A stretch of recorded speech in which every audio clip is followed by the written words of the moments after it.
7 o'clock, I'll call the meeting to order.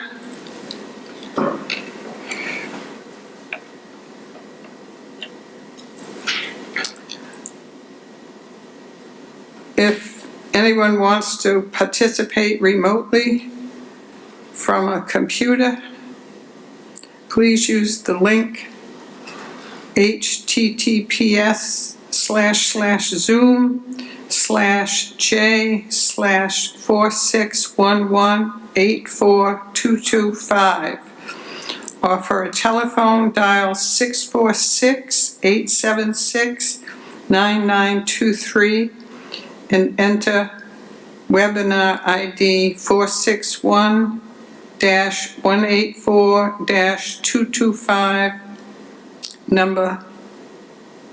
No participant ID is needed. Just press the number when asked.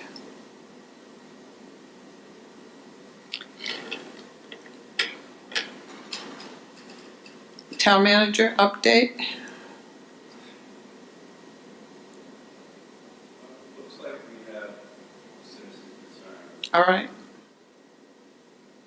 Looks like we have a citizen concern from a 978 number. I will open the line for that person right now.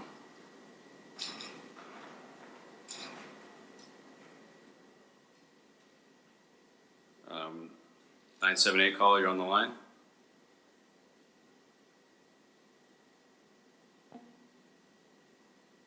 Yeah. Hi, this is Tara from West Acton, Tara Fredericks, West Acton. Hi, Tara. Hi. I have two concerns. First of all, there's a lot of people who don't have a computer and don't know what's going on.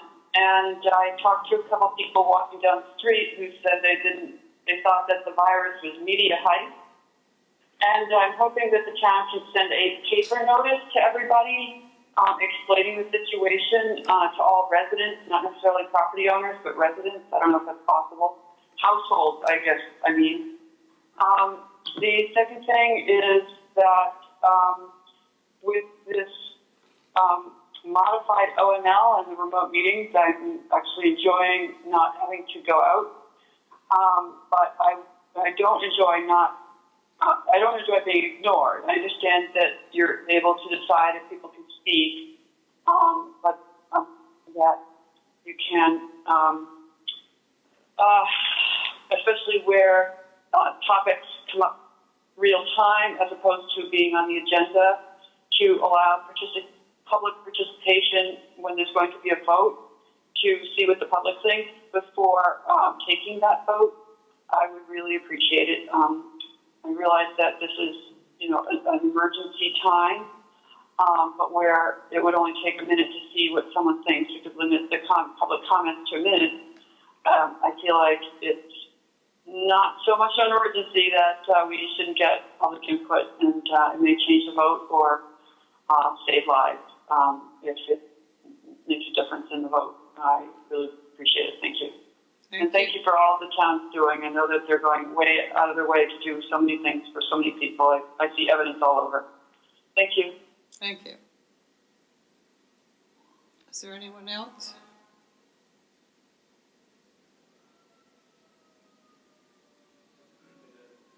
There does not appear to be any other people looking to be recognized. Okay. Do you have an update for the board? I do, yes, thank you.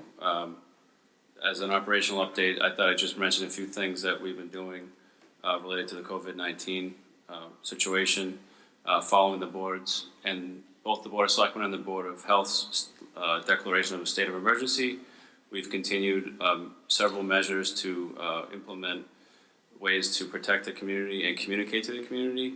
One thing that you've noticed and you're experiencing now is, as a result of this crisis, we've had to quickly adapt to virtual meetings, and our IT staff, led by Mark Hald and by Matt Frost, has been unbelievable. They've turned around a lot of things very quickly. They've hosted 4 virtual meetings without ever doing it before, live on TV. So it's really been an impressive feat to get that accomplished, and at the same time they've set up dozens of our employees to be working remotely, which is not an easy task, in some cases starting from scratch. So great job by them. We've also been working very hard to scale the tools that we have and scale our resources to allow us to have several other boards and committees start meeting virtually. We're just getting close to that point. Hopefully by the end of this week, we'll have a plan and a way for other groups to start meeting using this new format. We've been in contact with other cities and towns and our state leaders on a regular basis. We've had community-wide conference calls with other folks involved in providing local services. We had our first all-staff meeting that I've been involved in using this platform, which was interesting, and we had 122 participants on the line, and so some measures that we've taken immediately this week, actually, just to try to make sure that we're stabilizing the organization, is we've implemented a telecommuting program. We've instituted a hiring freeze. We've instituted a spending freeze on all items that are not related to our COVID response. And we've put on hold temporarily any capital projects that are not emergency and aren't being paid for through CPC or gifts or grants to the extent contractually feasible. This is something that we communicated to staff yesterday, and it will be in effect until April 6th, or potentially extended further, depending how things go. I just wanted to make sure that you're aware of that. It's not, the spending freeze isn't intended to do anything in particular related to stopping all the programs that are running, but with the limited resources we have and people focusing on this issue, we wanted to make sure that if we're doing purchase orders and all the work that we do in finance, that it's focused on the task at hand. And the other things we'd like to put on hold for a few weeks. And I think it's consistent with the board's declaration of a state of emergency. So I just wanted to bring that to your attention. Other items we'll talk about later today with regards to the election, the town meeting. There's been a lot of work at the state level to try to create new ways for us to work through this. Legislation's been considered and passing yesterday, and there's more things that we're going to be discussing today. We've, just to the earlier speaker's caller, question about people not having a computer, we are trying to use our FM radio station, We are broadcasting this right now live on FM radio, 94.9. It's only available within the Acton community. The signal doesn't go much further than that, but it's just another way that we're trying to reach people that may not have Zoom on their computers. And so I think, this past several weeks has really shown what this community is made of. I'm very proud to be a part of this community, and we're fortunate to have such great staff and dedicated and talented volunteers and board and committee members. So we have a lot of work to do still, but I look forward to working with you all and your leadership to continue working through this unprecedented public health crisis that we're dealing with. Thank you, John, and thank you for your capable leadership with all the town staff. John? Yeah, just one question. In terms of the spending freeze through April 6th, what items are we talking about freezing? Certainly not salaries. No. With regard to personnel, the only directive was not bringing on any new people right now. No hiring, but everybody that's here, there's no change to that. And spending is just, we're not ordering supplies and things that we don't need as it relates to this crisis. Okay. We're not purchasing new services related to things other than this crisis right now. And I second Joan's comments on your outstanding leadership during this period. Peter? Construction was listed as an essential service on the governor's list. Are we doing any major capital projects that you're postponing? We're all the projects that I'm talking about. I'm just talking about not starting any new projects that aren't related to our emergency response. And as you recognize, public works projects are related to our emergency response. So I've been working with Corey to identify ways to continue the many projects that we have underway, given everything else that we're trying to deal with right now. So, so public works projects, for the most part, are still moving forward, just a slightly slower pace. Okay, thanks.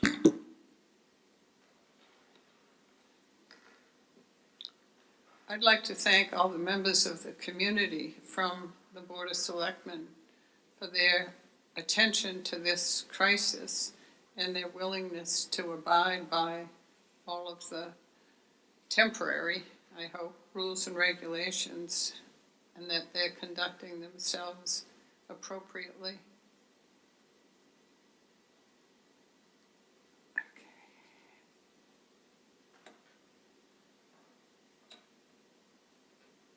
Town meeting and town and state elections. It's my understanding the state election is now June 2nd. Yes, so legislation that was just signed, I think today or last night, officially postpones the state 37th Middlesex election from March 31st to June 2nd.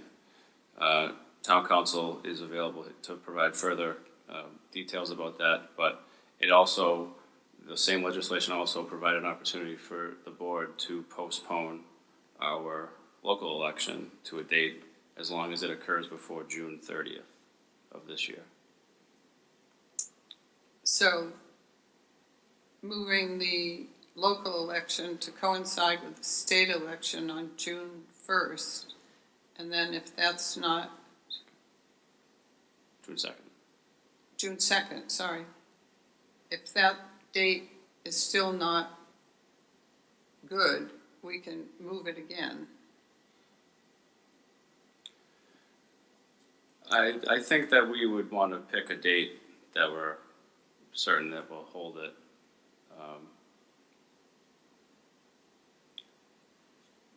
We have our town clerk available, I believe, if there's any questions for her. David?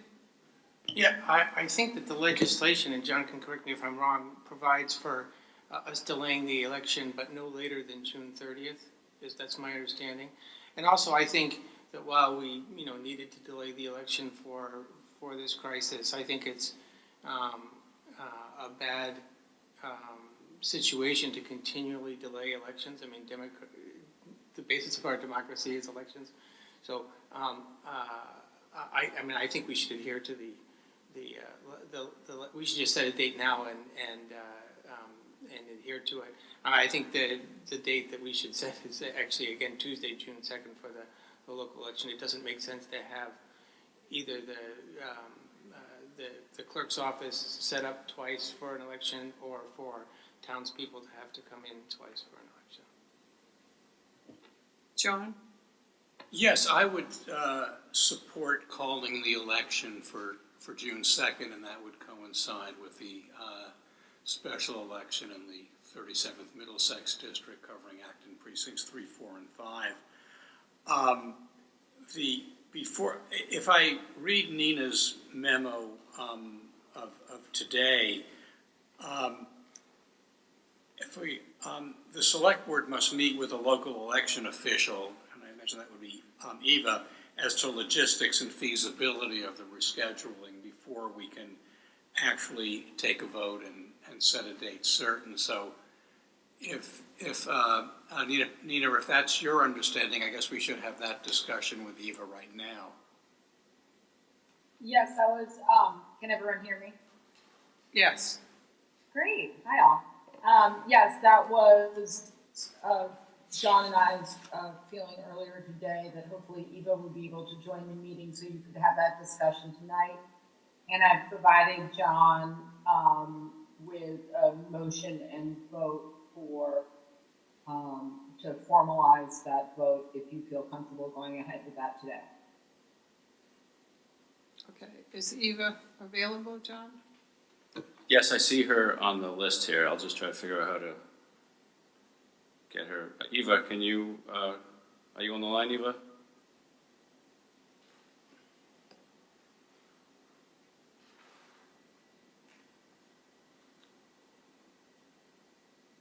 Can you hear me?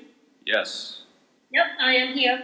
I do agree with what the two members of the board had stated about having it set for June 2nd. It makes sense to not have to set up another election. The new legislation also allows for early voting by mail, which is a great option for any voter who still is not comfortable about going into the polls themselves. So I agree with the board in setting it for June 2nd. Eva, it's Nina. If I could jump in for a minute. Can you hear me? Yes. Perhaps you can just explain to folks quickly, in case we have an audience of people who all of a sudden are interested in voting by mail. Once the selectmen reschedule the election, how does someone go about that? At this point, I am getting absentee requests through email. It's the quickest way to just request the ballot. You can scan the ballot, the application, I'm sorry. Scan the application once it's completed and signed to the clerk email, and I will process them and mail out the ballot to you, and then everything is done by mail. You can also go onto the Secretary of State's website to get the application. I will speak with IT at some point tomorrow to have them upload early voting applications as well, but at this point you can still use the absentee applications. And as soon as we get your application, the ballot itself will go in the mail. That ballot will be counted on election day, even though the date has been moved to June. If this is what the board decides, the ballots that have been processed already for absentee will be counted on the new selected date for the local election. And that also applies for the special state election as well. Peter? Am I understanding, Eva, that people can start mailing in absentee ballots or early voting ballots now for the June 2nd election? For the request, yes, they absolutely. Please mail them in. The sooner you get them to us, the sooner we can get the ballots out to you. And yes, they can be mailed out now. And as soon as I get the application, it's processed and it's mailed out to that voter. Okay, and then they can just send it back, there's no, it's open right now for voting. Can you just explain to me the difference between an absentee ballot and an early voting ballot?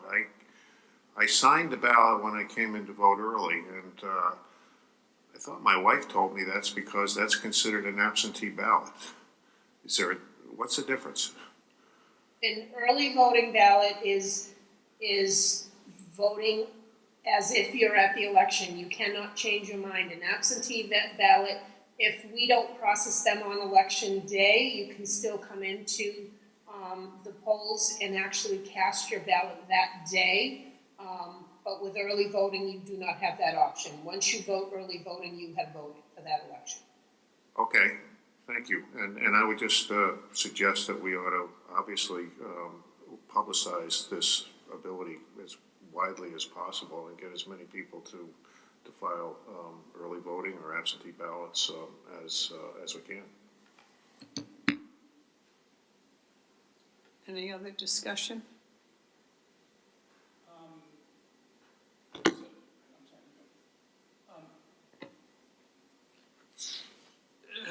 This would be a question for Nina, please.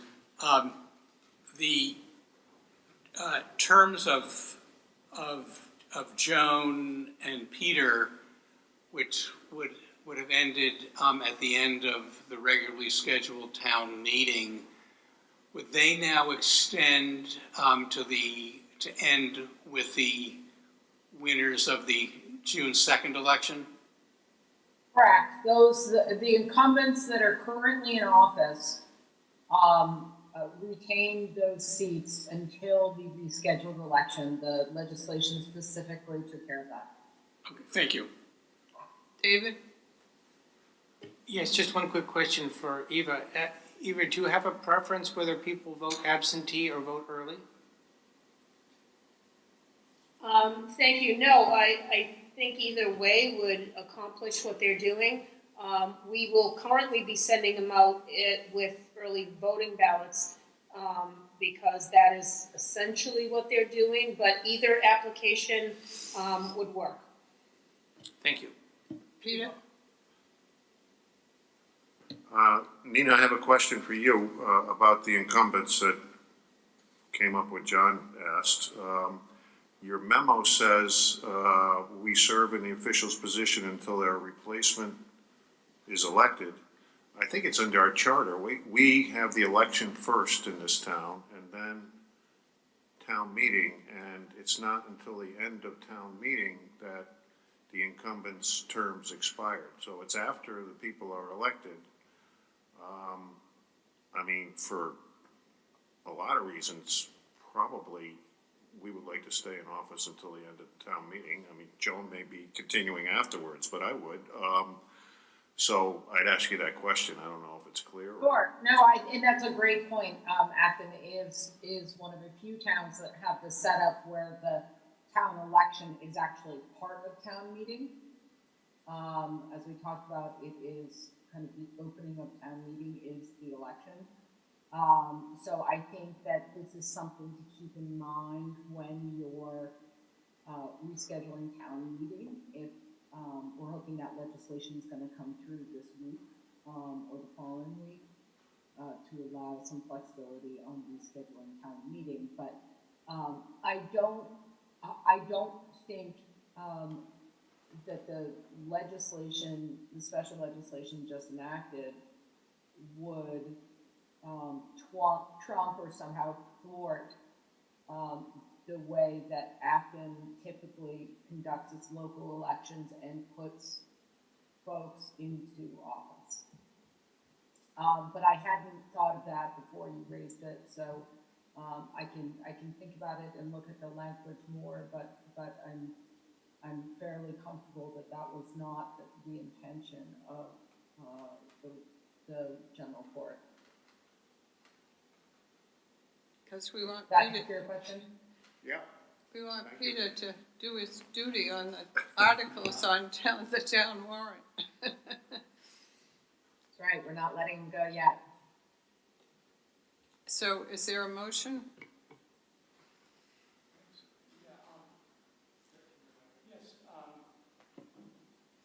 I would move that the Board of Selectmen of the Town of Acton, acting pursuant to the Act granting authority to postpone 2020 mutual elections in the Commonwealth and increase voting options in response to the declaration of emergency to respond to COVID-19 enacted on March 23, 2020, and following consultation with the local election official and the town manager as to logistics and feasibility, moves 1, to postpone the annual municipal election from March 31, 2020 to June 2, 2020, and to authorize and direct the town manager to take all actions required by the Act to implement the vote of this motion.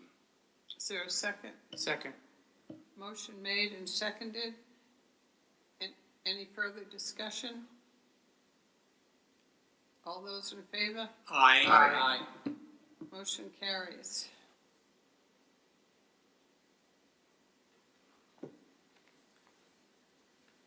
So the other matter that relates to the COVID-19 response that we have before you tonight is related to the governor's order yesterday and the DPH advisory that was issued today.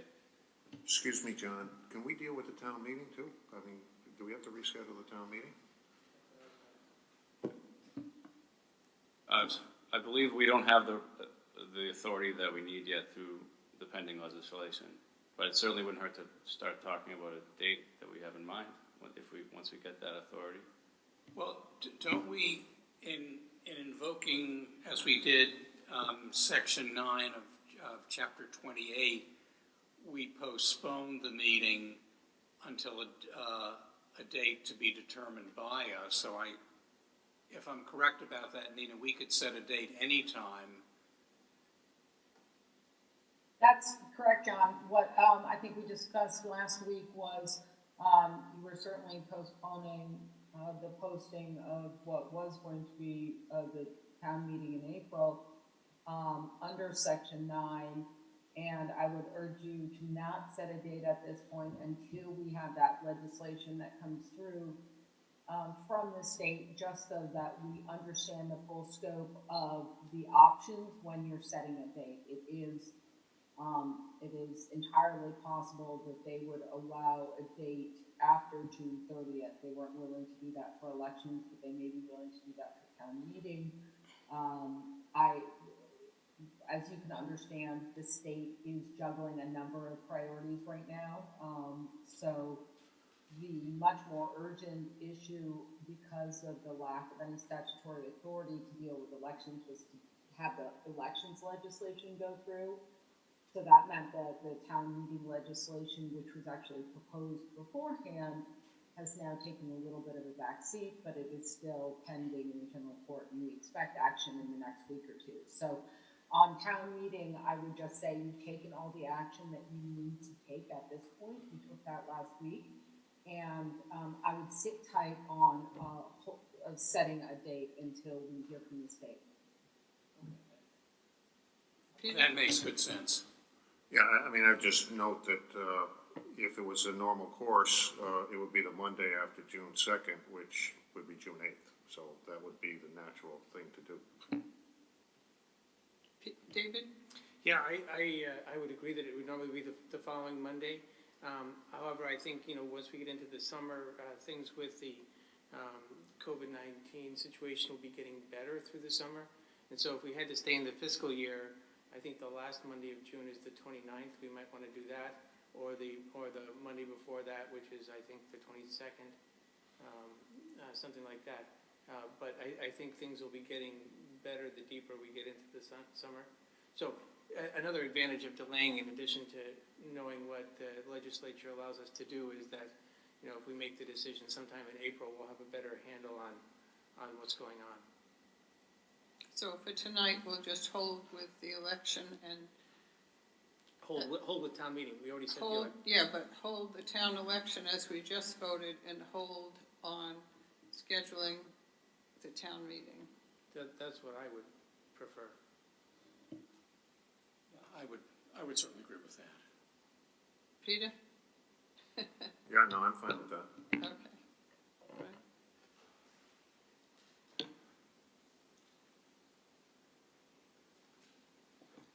Following the order of the governor yesterday, town council prepared a policy statement for the board to consider. Nina, are you available to walk us through this? Sure. Perhaps if David could get it up on his screen, then I could have it in front of me. But I can talk just generally about the functions that we are recommending this policy statement to serve for a number of our towns. The first relates to defining any employees that need to be defined as critical governmental employees. So that's item number one, which we'll come back to. And then the other items are formalizing the vote you took last week ahead of some other towns and putting into place in writing a policy directive with respect to the holding of meetings and what meetings are allowed to be held and how those meetings are allowed to be held. We've also provided kind of explicit guidance to boards and committees about remote participation and how you do that. So that is I think the second, third, and fourth sections concern directives on holding meetings that apply to all meetings, and then a special section that applies to any public hearings that are being held. Hopefully that policy statement tracks again what you all have voted as of last Tuesday night. The one thing I will note on the meeting policy and the closure of town hall and the kind of functioning of government policy is what boards and committees need to meet. That consideration may change given the announcement by the governor today of new proposed legislation on permit tolling, which again we discussed last week. If that legislation goes through, then permits will be tolled until the end of the state of emergency, and then those deadlines don't start running until 45 days thereafter. That's kind of a very general back-of-the-envelope summary of that proposed legislation. I've given John a more in-depth summary of what is being proposed if anyone wants that. But I point that out because that may change what you all want to give as guidelines for what public bodies need to be meeting or not. So that's kind of the second bucket. Again, back to the first bucket is determining, as the governor's order allows you as the governmental employer, in this case of folks in town hall, to determine who are critical governmental employees. So now, this gets confusing because there's the discussion of essential employees, and then I'm using the term critical governmental employees. So let me explain that. Under Baker's legislation, he said everyone except for those essential employees need to stay home and work from home and cannot go into the workplace. And then he had a large list of categories of employees that are deemed essential. In that list, which we excerpted from that list in Exhibit A, all the ones that are relevant to municipal government. So Exhibit A is a subset of Baker's list of essential workers.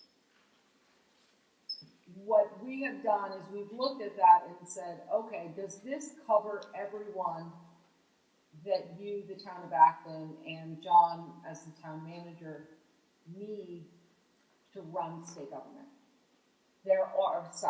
Local government. There are a number of categories in Exhibit A that could be read as ambiguous.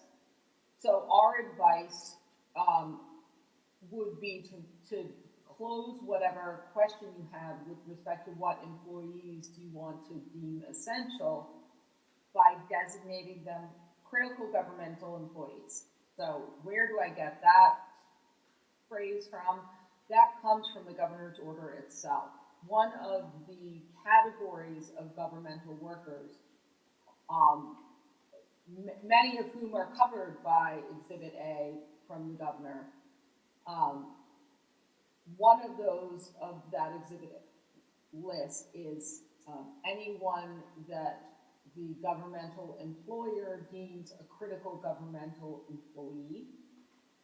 So what I asked John to do, and I know he was working with Marianne Fleckner of Human Resources on this, and Mark Hall, is look at this list that has been designated essential by Governor Baker. See if there are any roles or workers or staff people that you need to be able to call on site, meaning they can not work from home.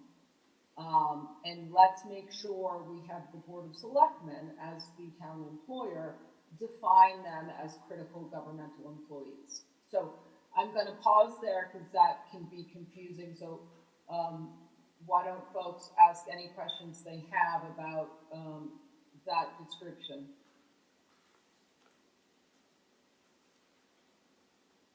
Anyone have a question about that?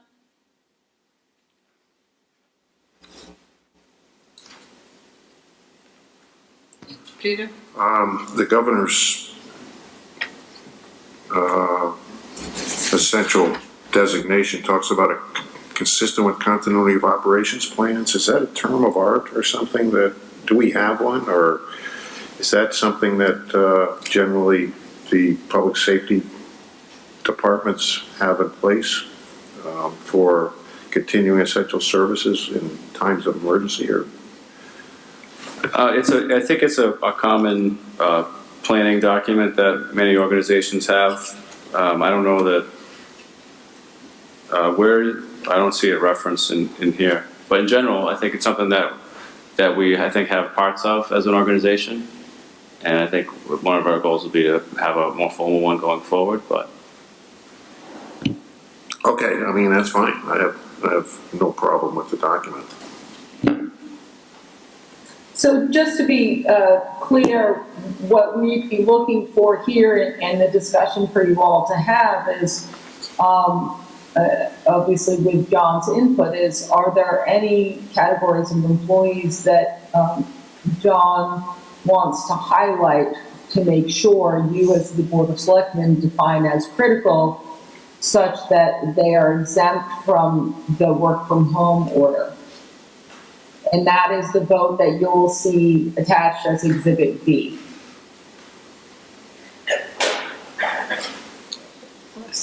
David? That list seems pretty straightforward to me, and since John's already looked at it, I assume that, John, that you're okay with it. It seems to cover all the people that I know of in town that would need to be at town hall or at their regular places of work. So I think certainly the list in Exhibit A makes sense. So that would include police and fire and health? it includes public works, public health, town hall, operations staff, election staff, finance staff, everything that's needed to run the operation. Because, you know, while it's easy to recognize first responders as emergency, the finance staff has to make sure that they get paid so that they're essential too. So there's a lot of people that are part of a necessary and essential part of our workforce in a situation like this. So is there a motion? Well, just, Nina, did we talk about Exhibit 1? Exhibit 1 is to Exhibit B, you mean, as far as the additional people? So these would be the category of folks in addition to those listed by Baker as essential. These would be those workers that we want to make sure are also covered under that definition, and designating them as critical governmental employees. I think John and Marianne have spoken about this issue and said in order to make sure there are no loopholes there, they would like the board to designate all department and division heads as critical governmental employees. Once you do that, that will designate them, that will add them essentially to the essential governmental employee list. Peter? Yeah, well, if there's no further questions,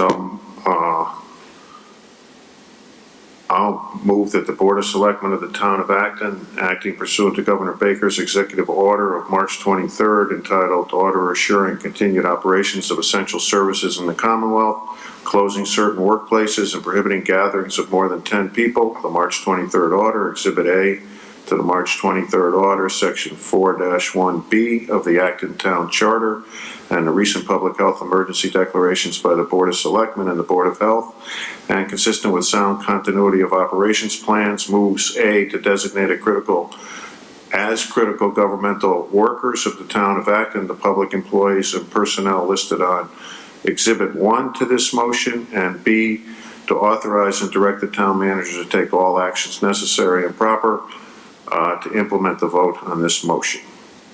David? Yeah, I would like to second that, but just offer an amendment unless Nina corrects me. Instead of Exhibit 1, should it be Exhibit A?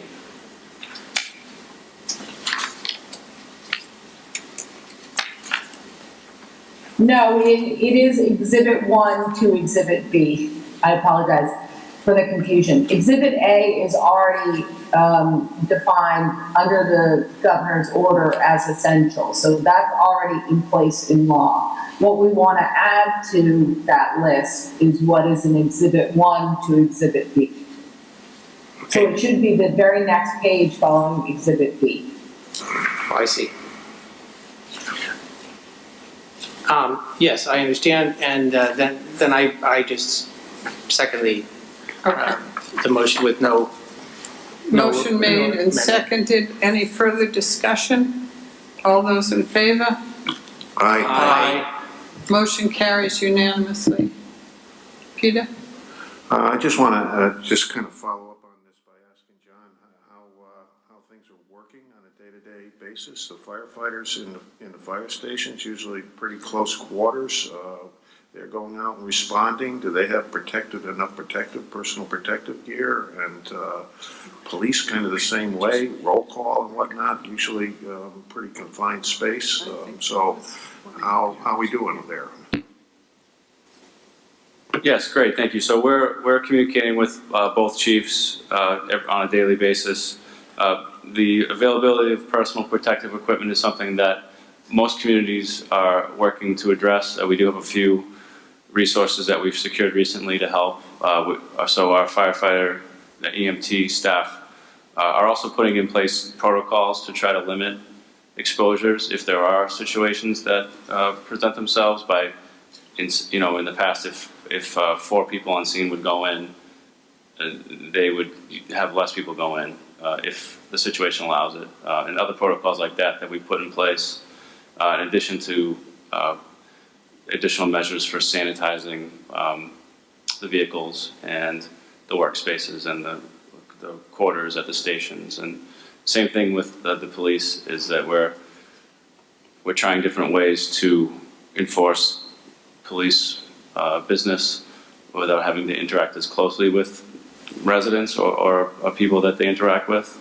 And they're doing a lot of telephone follow-ups and keeping safe distances to the extent possible as law enforcement as much as possible. And we've really ramped up what is available for cleaning.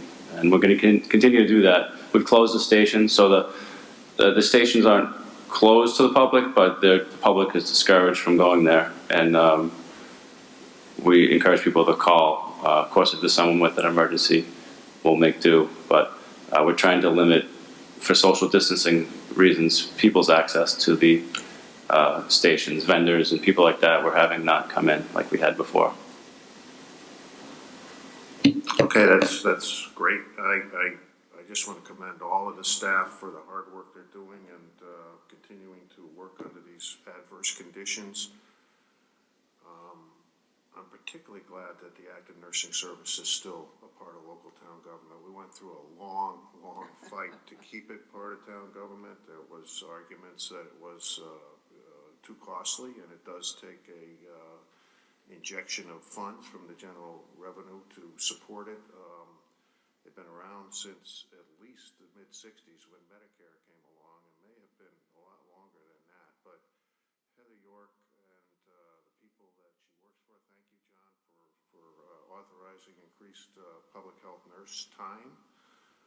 They're on the ground identifying people who are presumptively have been exposed to the virus and are self-quarantining. And so there are soldiers on the ground who are fighting this war, and I'm so glad they're here. Thank you very much. David? Yeah, I would like to thank the various departments for all they're doing through this crisis. And I did want to ask, to follow on to Peter's point, John, do all the other departments, are they able to practice, the distance protocols and still perform their jobs? For example, DPW workers, people driving vehicles, other things. Is everybody able to do their jobs and maintain a reasonably safe environment? Yes, basically everything that we do, we're doing differently now than we were 2 or 3 weeks ago. From public works to office work, where we're not carpooling, unfortunately, with our public works vehicles. So that's not, it's contradictory to some of our other goals, but we need to keep people separate, and having 2 people in a vehicle goes against that. So we're doing that. We're increasing in cleaning. We're not doing roll calls the way that we've done them in the past for our employees, where they'd come in and get in a room and figure out what we're doing that day. We do it by phone or in other ways, and our department has doing a great job of continuing to innovate. They're innovating on the fly to adapt to this new environment and continue to deliver services and find ways to keep our employees safe while doing it. So it's been great to watch all the work they're doing, and we're going to continue to adapt going forward. Madam Chair?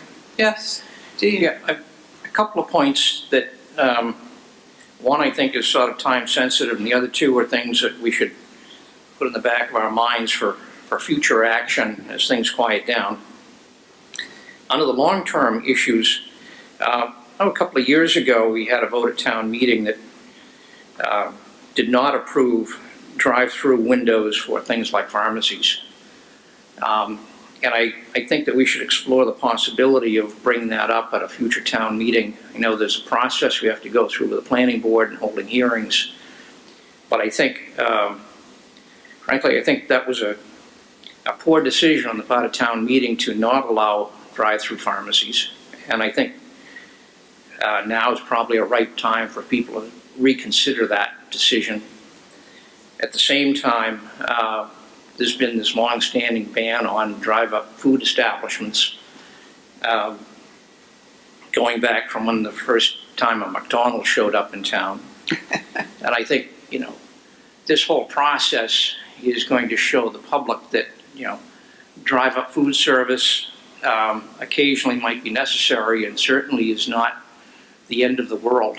So I think that, again, going into the fall, we should start thinking about these things and consideration for next year's town meeting.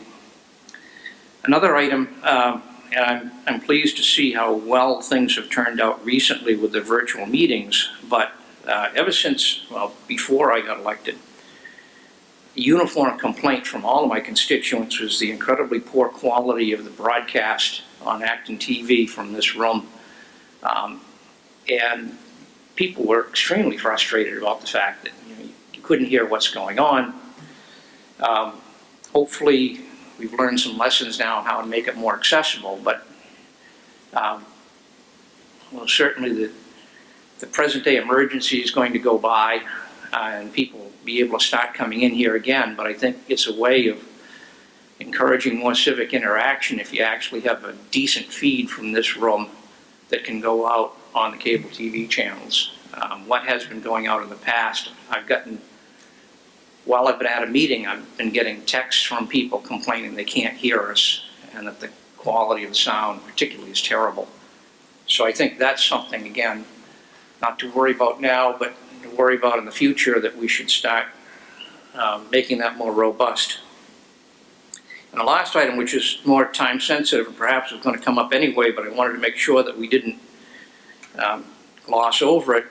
I believe the Board of Health last night has made a recommendation for the Selectmen to suspend the plastic bag ban, and I'd like to make sure that comes up for discussion tonight.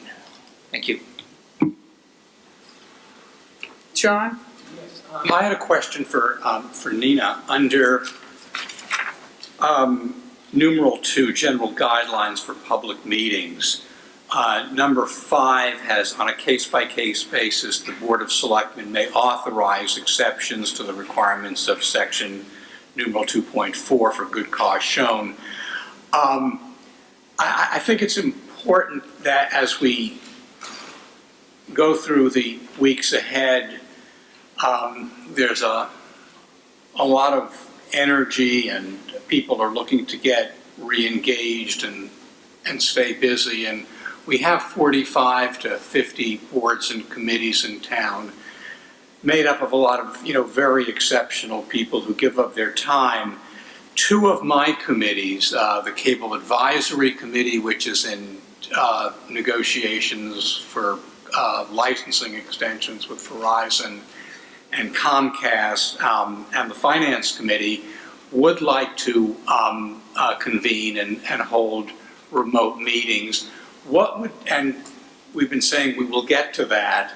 How should that be implemented? Thanks, John. So this goes back to the rest of that policy directive. If you wanted to take that up and discuss tonight,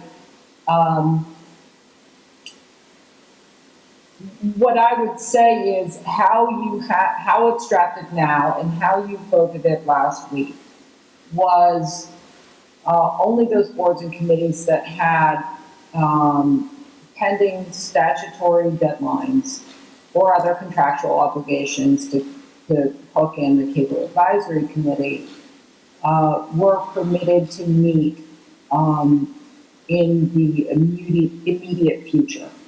And those meetings were to take place remotely. There is language that you just read that cancels all of the other advisory town boards and committees and other town boards and committees that don't have those statutory obligations or timelines running. And that was subject and going to last through until the selectmen were prepared to take up that discussion again based on John's operational abilities with the staff to get all of those meetings up and running. So that's a really long way of saying that is entirely up to the selectmen. You can meet and change, as a matter of policy, what boards and committees you want to allow to meet. Again, the only obligation at this point is that they would be required to meet virtually unless they were designated as essential and could meet in person. And I think the only folks that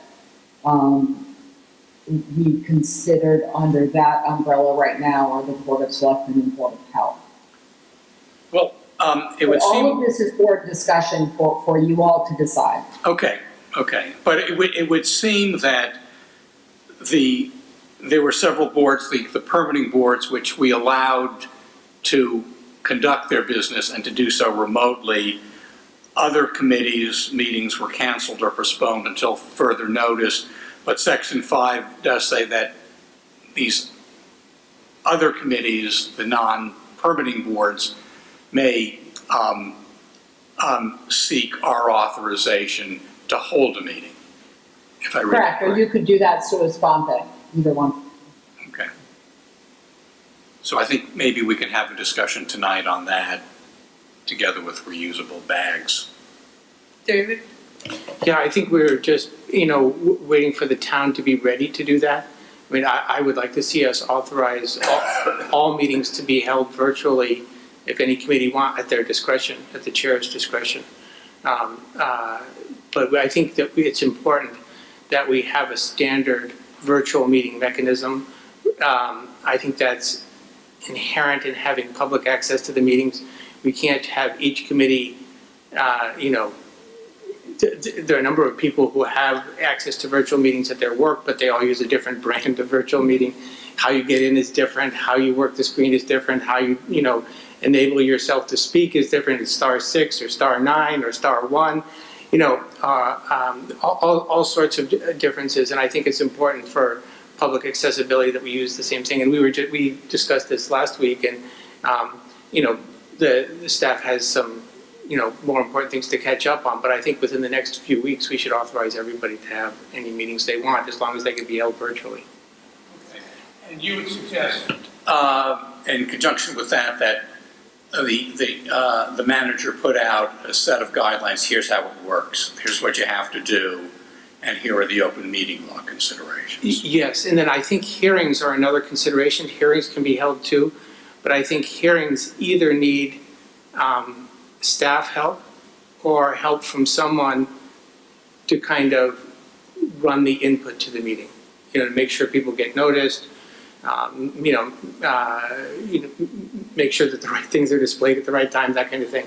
And that's much harder than a meeting. A normal, advisory committee meeting, for example, where members of the public can join, should be very, easy and trivial to set up. I mean, we can just tell the chairs how to do it. Peter? So I'm not a computer geek, but you don't need any staff person. I mean, you could run a meeting without staff support setting it up. Yes, they're kind of simple web meetings, which are just called meetings. But using Zoom, and it works pretty good. Yeah, and then there are webinars in Zoom, which is like Uber meetings. And this is a webinar, for example, and there are different classes of participants, and it can be controlled by someone. You really need the webinar level for a hearing. It's the kind of meeting that if it was held in 204, the people would be lined up at the podium. And so you really have to have that level of control. But for a regular, like I said, cable advisory committee meeting, dog park committee meeting, any of those kind of meetings, they can just use the regular simple Zoom meetings. But I think we need to be consistent, and then we just need to be consistent methodology. I mean, I don't know that we need to go into the details here. I think each committee should have its own ID, and so that the URL from week to week is the same for each committee meeting, that kind of thing. So, and like I said, the webinars need to be staffed either by someone from staff or someone who's experienced in moderating a meeting. I mean, I could moderate a meeting that I'm not involved in, for example. Okay, the one hearing that I'm aware of that's been ongoing for a while is the Piper Lane. So do we know what the date is? What's the date of that one?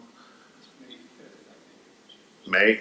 Okay, so we've got some time, but if we're still in the same situation, that would be one that we might ask the developer to put off further, because that would be very, very difficult, I think, to conduct even by a webinar. And again, just to jump in, the permitting legislation, when it comes down, may impact your policy decisions with respect to those public hearings and their functioning and when they should be held as well. David? Nina, do we know when we expect that legislation to be complete? It was only proposed and announced today, so I believe the governor and the lieutenant governor just sent it to the legislature today. I can ask my little birdies I've been talking to up on Beacon Hill when we can expect that, but I don't know that a timeline has been given. Thank you. Okay. So John, are you clear on the Cable Advisory Committee? I believe they had reached out to John and Mark about scheduling a meeting. I think a meeting was posted for this Thursday night. Is it going forward as far as you know, John? I believe it's still on the calendar, and we, as I mentioned, I think we'll be ready to go with more committees as early as Wednesday, tomorrow. I think one of the challenges for the meetings like this are there are 50 committees that we work with in town, but probably only a handful that are televised on a regular basis. So adding the public airing of the meeting at the same time as the virtual participation from the board members and the audience creates a level of complexity. So for the committees that don't have that level of complexity, where it's simply just a meeting that will allow the public to watch or listen to through Zoom, we'll be able to do that relatively quickly. I think we're going to be ready to announce some information to boards and committees by the end of the week. Okay, that's great. great. But cable should be good to go. I've been talking to the Finance Committee chair. Maybe we're going to work to see if they can squeeze a meeting in at the end of the week. If not, soon thereafter. Thank you very much. Peter? Well, I think according to this thing that we just signed, if committees are going to be meeting this week, we need to authorize exceptions, don't we? We do. Okay. So if I may move then that, pursuant to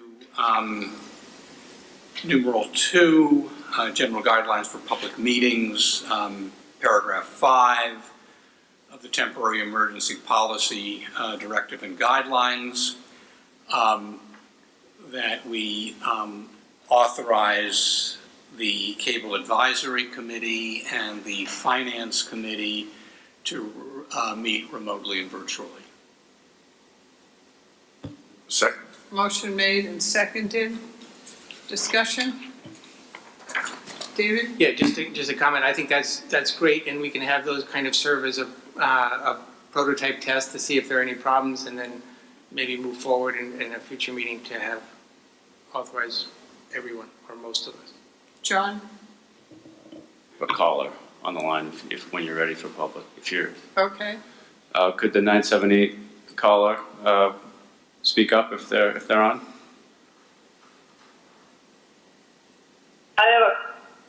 This is Kara from West Acton. I support the Cable TV Advisory Committee to meet remotely. While they're not statutorily required to have meetings, they have negotiation that is at fixed time, so I think that's a good idea. I'm concerned about the hearings, the idea of having hearings, and hopefully the tolling legislation will come through and this will be able to be put off. But my concern is that Zoom may be great for some people, but if you read the privacy policies and the terms, that they reserve the right to do all kinds of things, including gathering up data, scraping data, selling data. So a lot of people don't want to use Zoom and identify themselves digitally. And so I'm hoping that there'll be a way that the visuals during the hearings, the pictures of this and the presentation of that, can be offered ahead of time so that people can page through those slides themselves. And in the live stream that they show the slides with a long enough time, because a lot of people don't have computers or are not computer literate enough to be able to find the PDF and scroll through the slides, etc. But they do have the ability to look at this ActonTV.org. Thank you very much. You guys are just champions getting this all stuff on live stream. And so they will be able, I believe that they will be able to look at the visuals there. And so if they're able to, on the Acton TV, provide the document right there for them to be able to page through if they missed a slide or something. Anyway, it's just an idea, and thank you so much for all you're doing. So far, so good. Thank you. Okay, thanks. David? Yeah, just a quick answer for people. one possibility for any meeting that's televised is to look at it on your TV or on YouTube. Turn the volume down all the way there, and then dial the phone. That allows you to participate in the meeting, but watch the meeting on the big screen. Okay, John, now, did you make a motion? I did make a motion, I don't know if it's second. I think I seconded it. Okay, so motion made and seconded. Any further discussion? All those in favor? Aye. Motion carries. All right, any other issues? John? At the Board of Health last night, Matt, I provided a memo earlier for some of the actions that he took. I didn't know if you want to discuss any of their recommendations. Yeah, I think we need to talk about the plastic bag Yes. ban. Yes. Who's the liaison to the Board of Health? I can kick us off. I am working with with a group the group that had put together the plastic bag ban. We're trying to put together a polystyrene ban bylaw that'll come up later, but I spoke to them today. They understand. I mean, I think the Board of Health is what we have to rely on.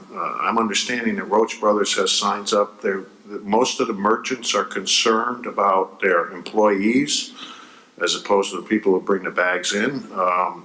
And they have signs up at Roach Brothers, I guess, that are saying they're not allowing people to use cloth bags.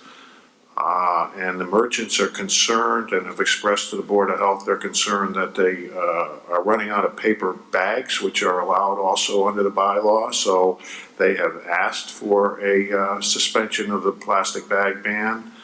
And I would support it based on the Board of Health's recommendation. David? Yes, I'm liaison to the Board of Health, and I agree with what Peter said. And one of the main concerns, as I understand it, is that when someone who might be infected, maybe even they don't know that they're infected, they set their reusable bag down on the counter in the grocery store or on the belt where the groceries go, and then the next person by, because it's only minutes away, the surface can still be contaminated. I actually walk for my groceries and I bring a reusable bag, and the paper bags are actually bad to carry back, and so I agree that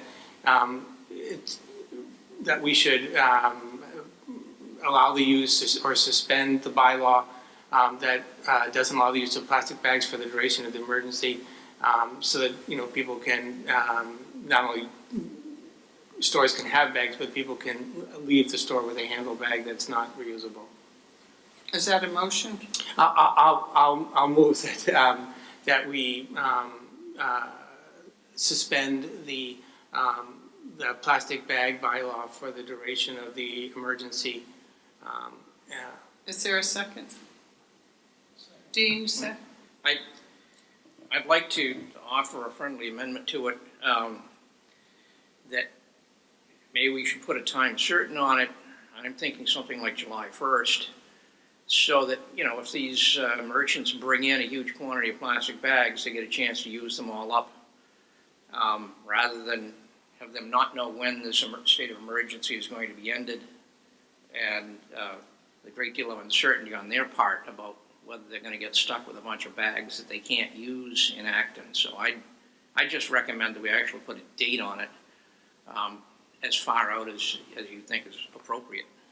Yeah, I'd be happy to do that. I think that's a good idea, and I think actually July 1st is a good time. Now we can always extend it if something if situation changes, but I think that's good.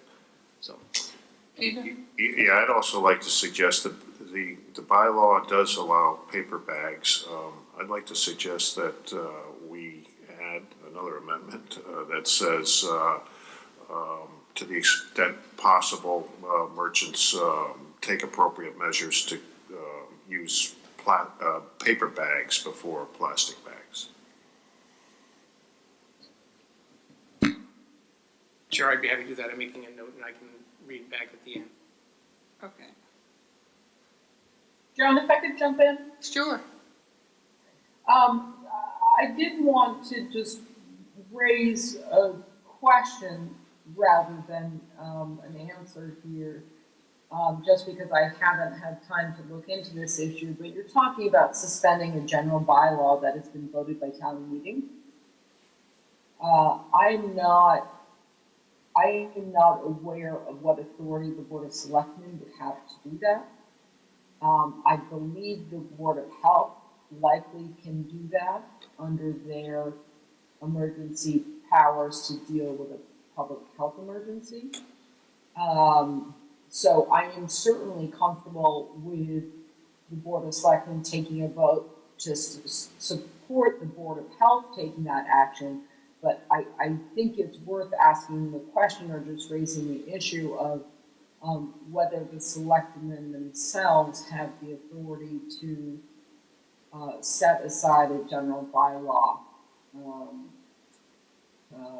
I think that is just an issue that needs to be brought up and discussed. I don't know if Peter has any thoughts on that front. Peter? We should probably reference the emergency declaration. It references a statute, 111. Section 104. Okay, that gives the authority both to the Board of Selectmen and the Board of Health, as I understand it. I guess the Board of Health is meeting Thursday, so I would recommend that we pass it and then the Board of Health take it up on Thursday as well. So I think that I'd would be give us comfortable with that joint effort. Okay, motion made and seconded. Any further discussion? Can I just read what we have with the two amendments? So I move that we suspend the plastic bag ban bylaw until July 1st while encouraging merchants to use paper bags, continue to use paper bags where possible.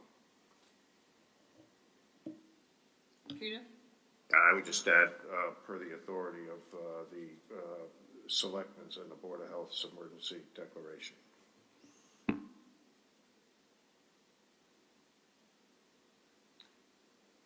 So it would be within the Board of Health's bailiwick to actually approve this. This is They have very broad powers under a whole range of public health statutes. There's one statute that particularly gives joint authority to the Board of Health and the Selectmen to take all appropriate measures to fight disease, basically. Well, the minutes of the Board of Health, the chair polled the board, who are all in support of recommending temporary suspension of the plastic bag ban bylaw during the public health emergency only, and recommends that the Board of Selectmen take this under advisement at their next meeting. So we're taking it under advisement. We have a motion to vote and go back to the Board of Health with our vote. Yes, and I think that makes sense, and Nina was comfortable with that. So if we pass it tonight, Board of Health passes it Thursday night, there's no issue. And may I read it back one more time, Madam Chair, to include all the amendments? I move that by the authority of the Board of Selectmen and the Board of Health under the emergency declaration that we suspend the plastic bag ban bylaw until July 1st, 2020, while encouraging merchants to continue to use paper bags where possible. Is there a second? Yeah, I'll second it. Peter? All right. Further discussion? All those, Is the date when we carry it forward to July 1? 2020. all those in favor? Aye. Aye. Motion carries. Now, they're also canceling Household Hazardous Waste Day on May 9th.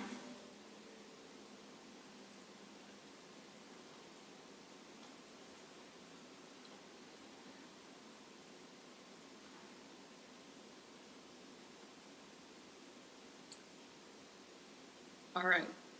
have we covered all the issues? John? Yes, I do believe we have a continued public hearing of the Board of Selectmen on April 13th, or one of your early April meetings for the Post Office Square. So between now and then, I can work with you to determine how we'll handle that. Okay. So, update on the Kmart property? I have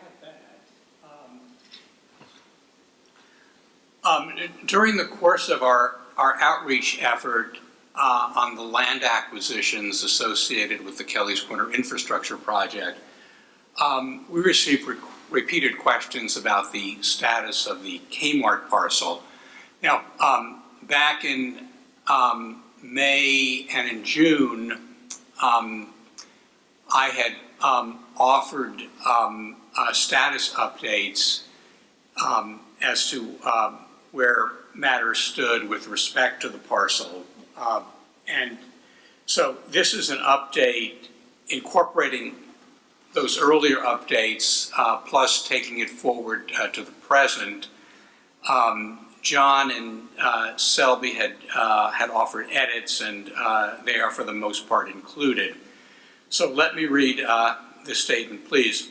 So these remarks are to update the town on the status of the Kmart parcel, which is owned by Ahold Delhaize, the parent company of Stop and Shop. It's a Dutch company. So by way of background, Article 38, the non-binding citizens petition requesting the selectmen to come back to town meeting with a proposal to purchase the Kmart property, was not adopted by the 2019 annual town meeting. The selectmen did not recommend Article 38. At its meeting on April 8, 2019, the selectmen proactively took another approach. Town manager John Mangiarotti and I were asked to approach Stop and Shop and inquire how the town and Stop and Shop might work together on the redevelopment of the 6.39 acre parcel with Kmart's lease ending in 2021. A meeting was held on May 3, 2019 with Frank Maglio, the Director of Real Estate Development at Stop and Shop. Mr. Maglio expressed interest in exploring ideas that created value for the town and also created value for Stop and Shop. Ideas were exchanged: housing, restaurants, Amazon-proof retailing, a recreation/community center, with Mr. Maglio underscoring the point that tenant rents were necessary to support future development of the parcel. The conversation ended cordially. We left it that Stop and Shop would get back to us after its internal discussions. Subsequently, in early June, we learned that another Stop and Shop department, the Asset Management Group, advertised a, quote, call for offers, unquote, on the Kmart parcel. No asking price was set. In the intervening 9 months, these developments have occurred. A number of developers called our land use department to gauge the town's interest in mixed-use developments with rental housing and commercial components, including retail, medical offices, and restaurants. Staff responded that the zoning does not provide for such mixed-use developments. There were potential interest in a home improvement store. These discussions did not materialize. There were also queries about the potential for a 40B development on the site and interest in a large-scale rental housing project. Staff responded that town is currently in 40B safe harbor status and that it was unlikely town leadership would support a large-scale housing project on the parcel, ending the conversation. It is important to note that the town entered a 2-year 40B safe harbor through June 15, 2021, and is anticipating achieving the 10% 40B affordable housing threshold late this spring or early summer with the granting of the comprehensive permit for the apartments at the Powder Mill 40B project. The project's 230 units would leave us in striking distance of the 10% reset number resulting from the 2020 census. That number is expected in the fall of 2021. In late fall 2019, a developer visited Town Hall and said he had the Kmart parcel, quote, under agreement, and indicated he wished to work cooperatively with the town on the redevelopment of the parcel. 2 meetings with town staff were scheduled, both of which the developer canceled. A subsequent voicemail was received from the developer that they would not be going forward with the purchase. Early this year, a representative of a local business owner visited the land use department to say that they had the Kmart parcel under agreement. Subsequent telephone conversations indicated the group wishes to work with the town on redeveloping the parcel, but cautioned the high price of real estate in Acton would affect what the developer could do in redeveloping the parcel. Negotiations between the developer and Stop and Shop are ongoing, mainly revolving around food establishment restrictions. Once a buyer closes and takes title to the Kmart parcel, I would urge that the board commit to working closely with the developer on the redevelopment of the parcel. And crucial to the process, in my opinion, would be a citizen public forum with the developer to hear citizens' ideas on the redevelopment of the Kmart parcel. Thank you. Comments from the board? David? Yes, I just want to say I'm supportive of that process. I think that's, a developer that's willing to work with town interests is near ideal. I don't think the town can be in the position of buying the property, and so the worst case situation is having a developer who's not willing to work with the town to try to do something there, and so the thing in the middle, which to me is nearly ideal, is to have someone who's willing to work with the town and townspeople. May I ask the board if it would be okay if I sent this out on the all boards and committees shell just to keep the 45 to 50 boards and committee members apprised of what's going on with the parcel? Yeah, I favor that. Might as well let everyone know what's going on. It's certainly a subject of discussion on everybody's mind. John? Just noting that there's a caller when the board's ready. Okay, For the let's, public. 978 caller, you're on the line.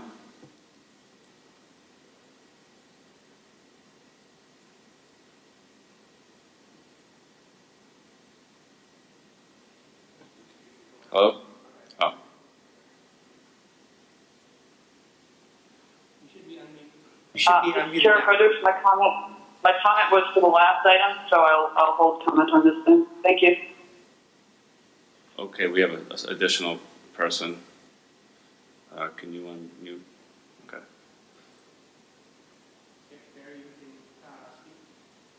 You're on the line. Hi, this is Barry Rosen. Hello? yes, Barry? I guess, John, I think John was discussing what exactly the developer had in mind. I think you said a food establishment was being discussed? Does that mean it was a restaurant type establishment? No,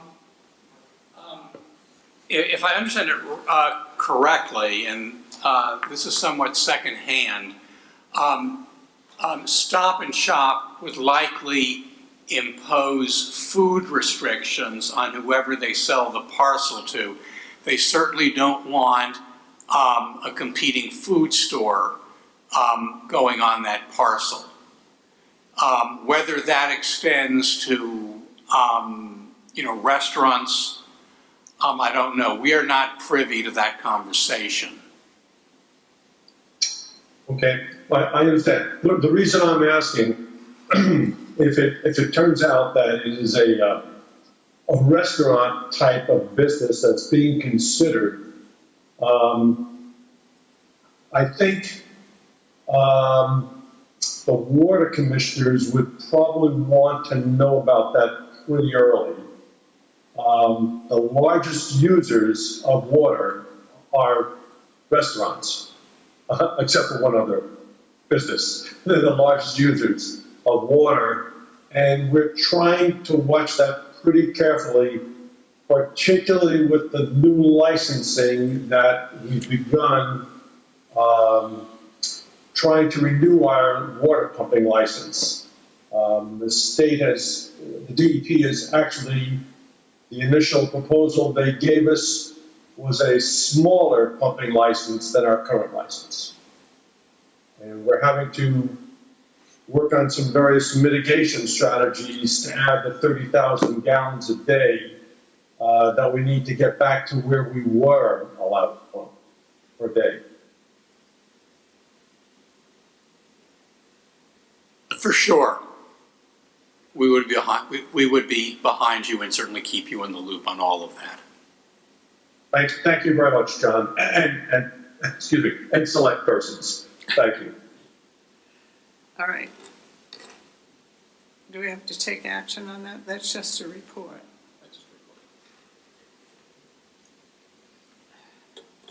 And would the old McDonald's come down? The old McDonald's is on the 6.39 acres, and that would be up for the new buyer to decide, the new owner, what they're going to do with it. Santa? Yeah. South Acton Neighborhood Association? Yes. This is a matter regarding Piper Lane. As we know, this board and the immediately prior board came out strongly against the Piper Lane 40B project. And there was a request that was made by the South Acton Neighborhood Association for the Selectmen to retain what's called a licensed site professional to review and offer an opinion to the Zoning Board of Appeals during their current hearing on the developer's consultant, this group called NSTRAT, ENSTRAT's report on toxic chemicals that were found on the site, and includes a number of hotspots. We have received letters from Dan Hill, who is representing Souter in this matter, dated March 11, and from Dr. Jean Berenson, who's an immediate abutter on March 12, asking us to retain what's called the LSP, the licensed site professional. And I would like to put that before the group, for the board, as to whether, we should obtain and, get an opinion on this particular report that developer put into evidence, keeping in mind that in order for the Zoning Board of Appeals to deny a permit that could be sustained on appeal to the Housing Appeals Committee, that decision in denial would have to be, a decision of denial would have to be fact-based. And, one of the two grounds is an environmental situation that can't be remediated. And I believe this would come under that.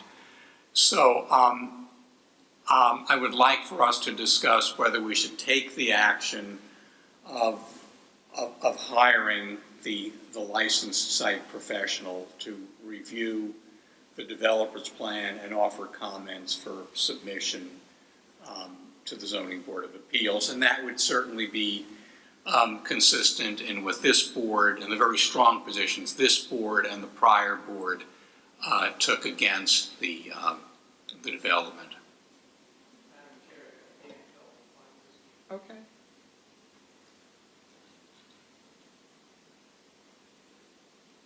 We recognize Dan Hill.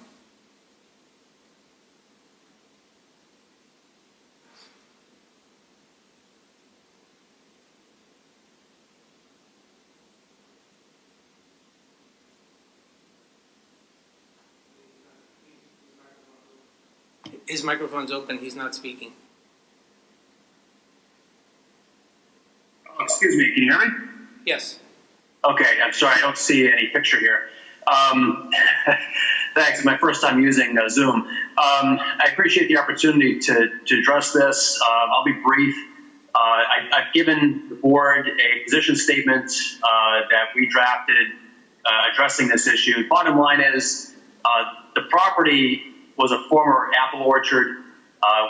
We've got a report from November 2019 from the developers LSP, which concedes that there are elevated levels of arsenic and lead. The arsenic on the property exceeds in one spot the state maximum standards by 18 times. The lead is elevated as well in certain hot spots. The developers LSP has taken the position that even though there are reportable concentrations of lead and arsenic on the property, that these reportable concentrations are exempt from reporting because the property was a historic apple orchard. It's our opinion that that's an incorrect interpretation of the law. Chapter 21E, which governs hazardous waste sites, is very specific about what's exempt and what's not. A historic agricultural use could be exempt, but it's the burden is on the property owner to establish that the historic application of pesticides was done in accordance with standard agricultural practices at the time. The presence of hotspots, which we know exist on this property, is actually evidence that the pesticides were not applied in accordance with those standards, and that therefore this property would not be exempt under the state statute. So we think there's a real issue here. Even setting aside the regulatory issues, there's a public health issue on this property, and we think it's appropriate for the zoning board to be looking at this and getting as much information as they can to make an educated decision. And this implicates not just state law, it implicates the town zoning bylaw, which is why we thought it was important to bring this to your attention. This property, well, as you know, the entire town is in the groundwater protection district.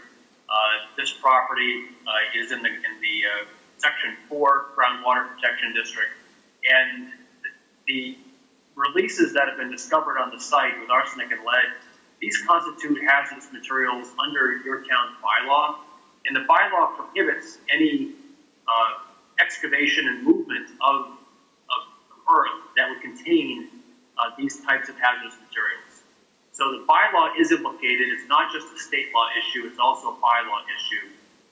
And we are recommending that Board of Selectmen retain its own independent licensed site professional, LSP, to look at the file, look at the report that was submitted by the developer's consultant, and provide some advice to the Board of Selectmen as to what the developer's responsibilities are where the property owner's responsibilities are under the state law.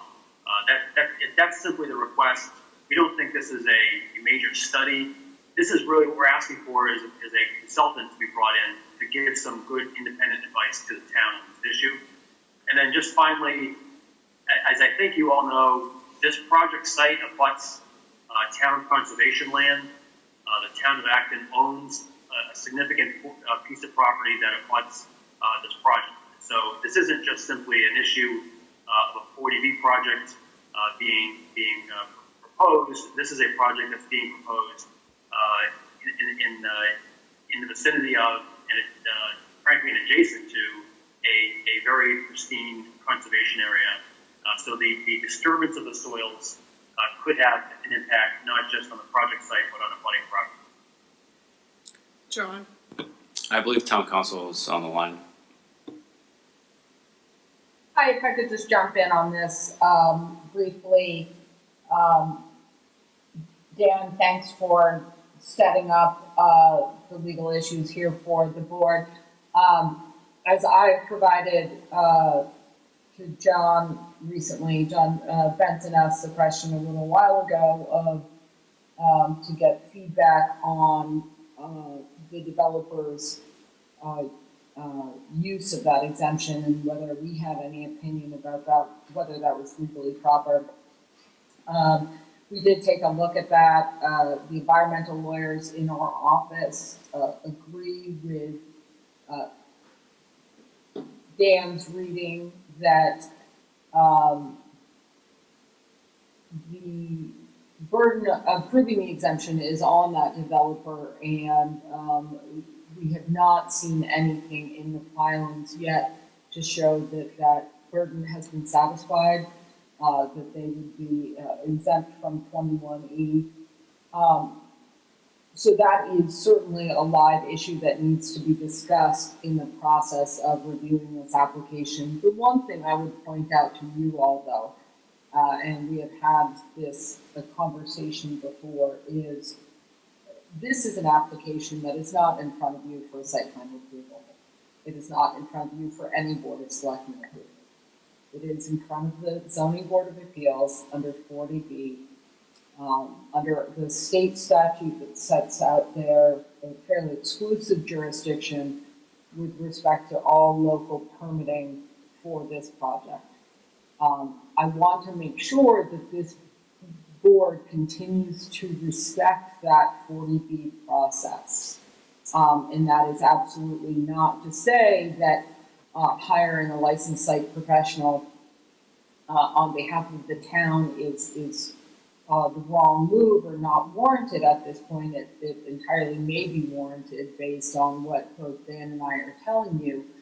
But I just think the appropriate body to be doing that is likely the Zoning Board of Appeals. Now, this board has taken action on the Piper Lane parcel before with respect to the trees. In that case, I do see that as a different issue here, because in that case, we were really talking about a review of the town's property itself as opposed to a review of the subject property.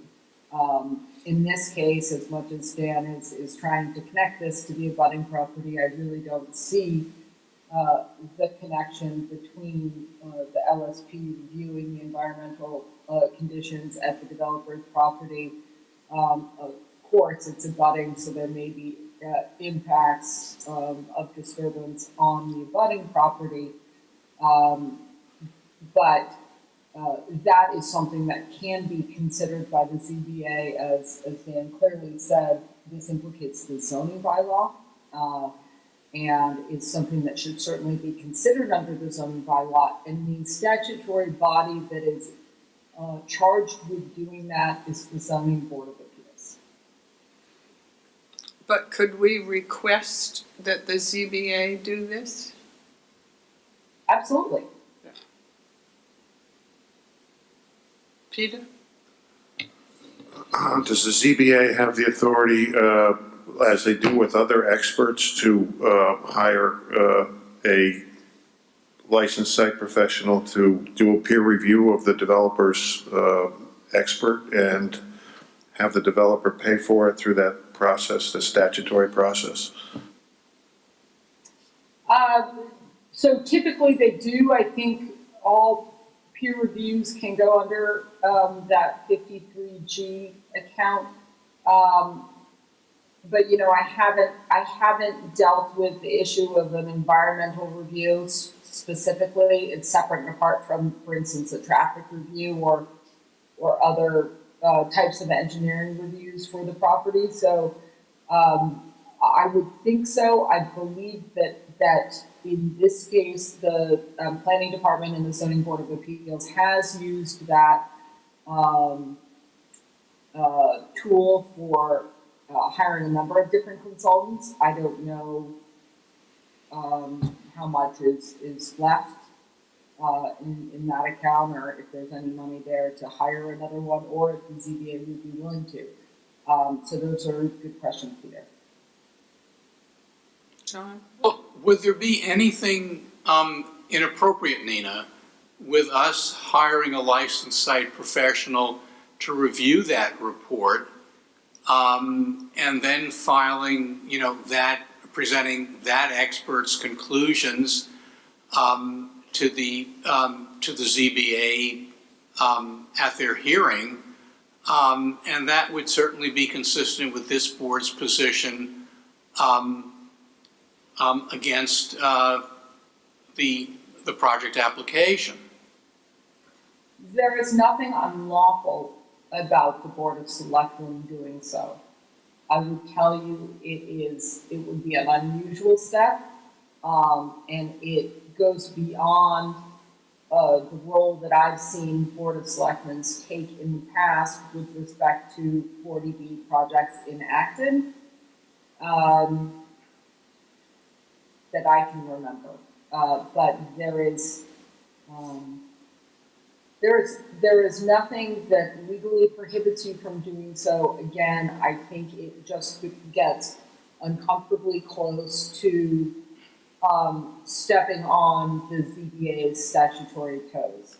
Well, how would we be stepping on their toes? We would just be submitting a report into evidence that they could really do what they want with. They could believe it or not believe it and credit whatever weight they want to it. I mean, that goes on in courts all the time. Sure. But it's obviously they're not, you do not sit in the same position as someone in front of a judge with respect to the ZBA, right? So the ZBA, you can assume they're likely going to give submissions from the Board of Selectmen considerable credit and considerable weight. What I would say is there are political implications there. And if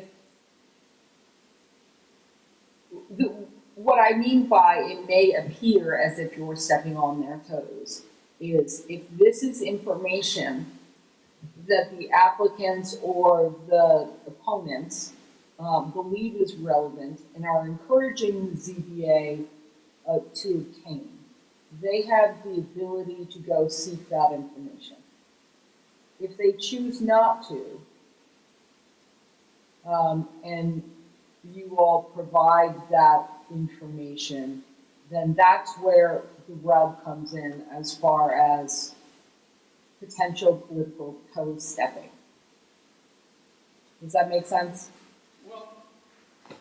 You said you've never seen something, this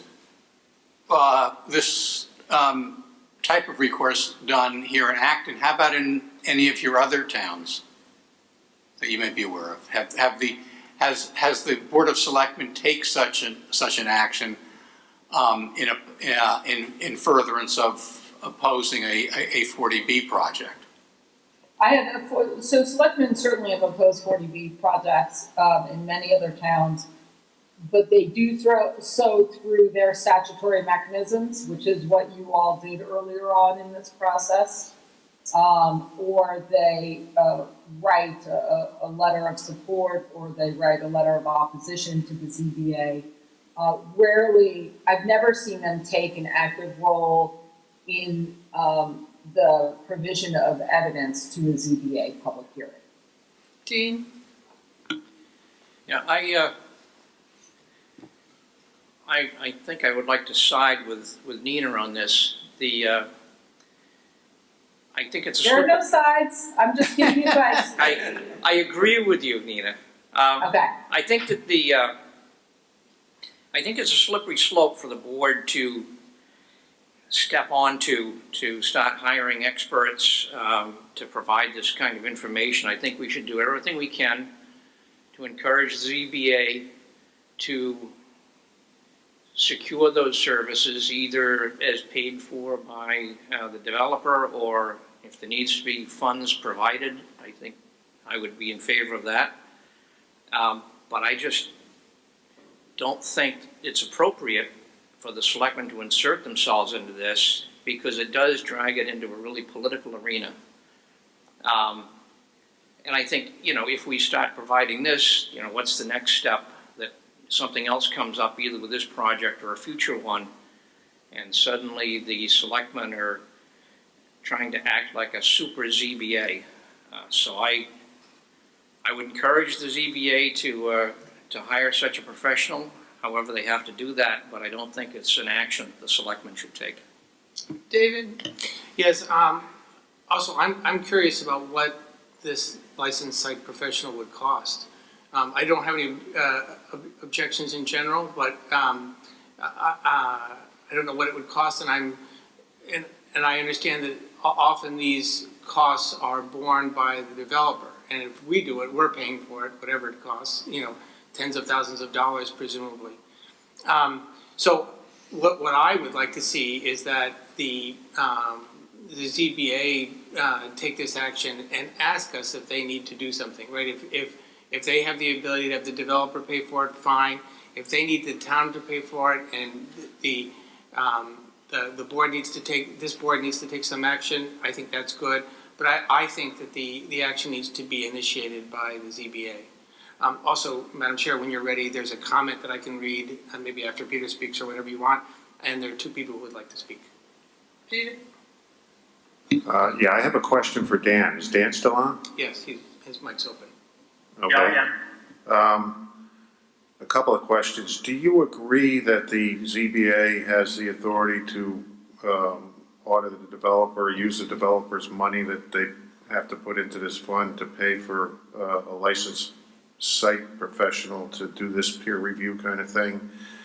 And it's my understanding that Santa's concern with that is that the person isn't really independent because they're being paid with money that comes from the developer. I don't agree with that at all, frankly. Professionals are professionals. The client is the Zoning Board of Appeals, and I don't believe that a licensed professional is going to give wrong information in a professional study because the money is coming from the developer rather than the town. But can you comment on that? Sure, I can, and thanks for asking that question, because I wanted to jump in on this point. The zoning board's authority to hire a peer review consultant is limited under Chapter 40B under the regulations, and it's limited to review studies that have been done by the developer concerning an issue that's relevant in the proceeding. So I think I would take the position that the zoning board does have the authority to require the developer to deposit sufficient peer review funds for the zoning board to hire an independent LSP to look at the NSTRAT report, because there's a local bylaw. If there wasn't a local bylaw issue, I don't think they would have that authority. So I do think they have the authority. I agree with that. So I think they have the authority. I think, however, that the developer is likely to object. And then I think you're going to get stuck in a dead end where there may not be resolution, because if the developer doesn't actually deposit the funds, the zoning board can't hire somebody unless there's some other pot of money. And and zoning boards don't have piggy banks. So ultimately, they might come back to the selectmen to authorize the retention of a consultant. Now, with respect to whether the person is independent, yes, they would be, because the zoning board would be hiring the consultant, not the developer. Even though the money is coming from the developer, the money would be deposited into the town's 53G account, and therefore would be a town contract.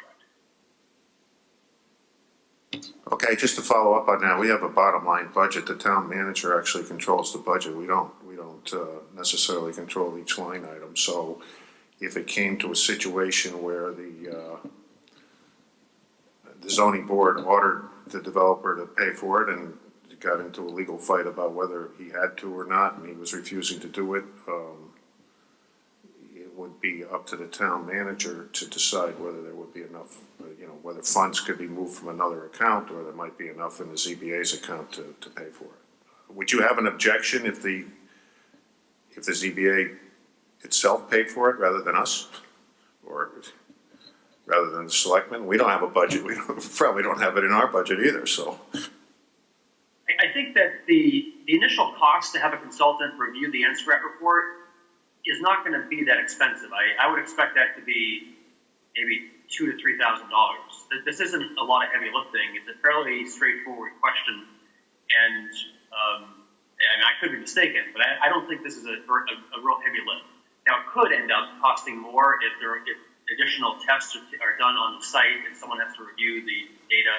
I could see that getting more expensive, but the initial work I don't think is that much. And I think it would be our preference, my client's preference, to get this going right away, rather than wait for the zoning board to make a decision. And I think it's really in the selectmen's interest. The zoning board may or may not agree with us, but I think this is an issue of townwide importance, and I think especially where the town owns the land that's abutting the site, I think that's a distinction that's important. This isn't just simply some random 40B project. This is a project that's adjacent to town conservation area.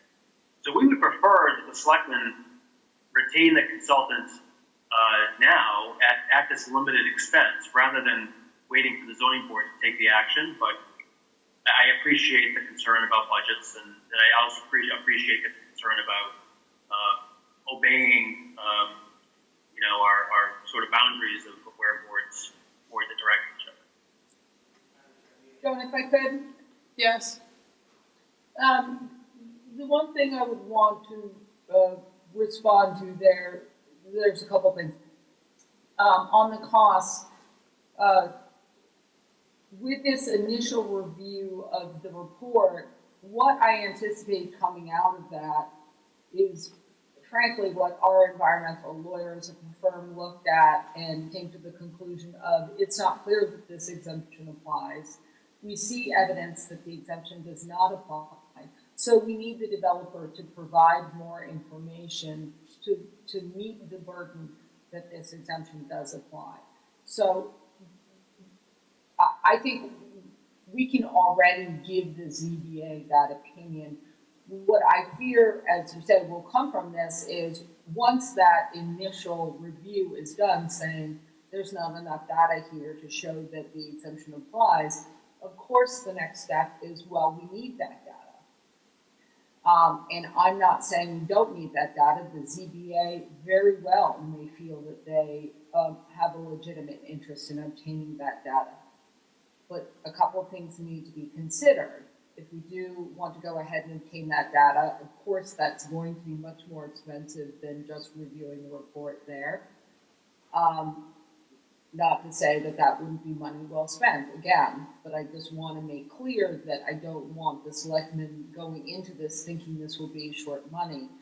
And second of all, in order to do that data and testing, you need access to the property, and you're not getting on that property without the developer's okay. So that's not going to come unless it's part of the ZBA process. So this is not something I think the selectmen can unilaterally decide to do now, separate and apart from the ZBA process of go forward and get an environmental workup of this property. Now, Dan will tell you that's not what they're asking for right now, but that certainly is what we've reviewed so far. It appears to be that's what would be needed.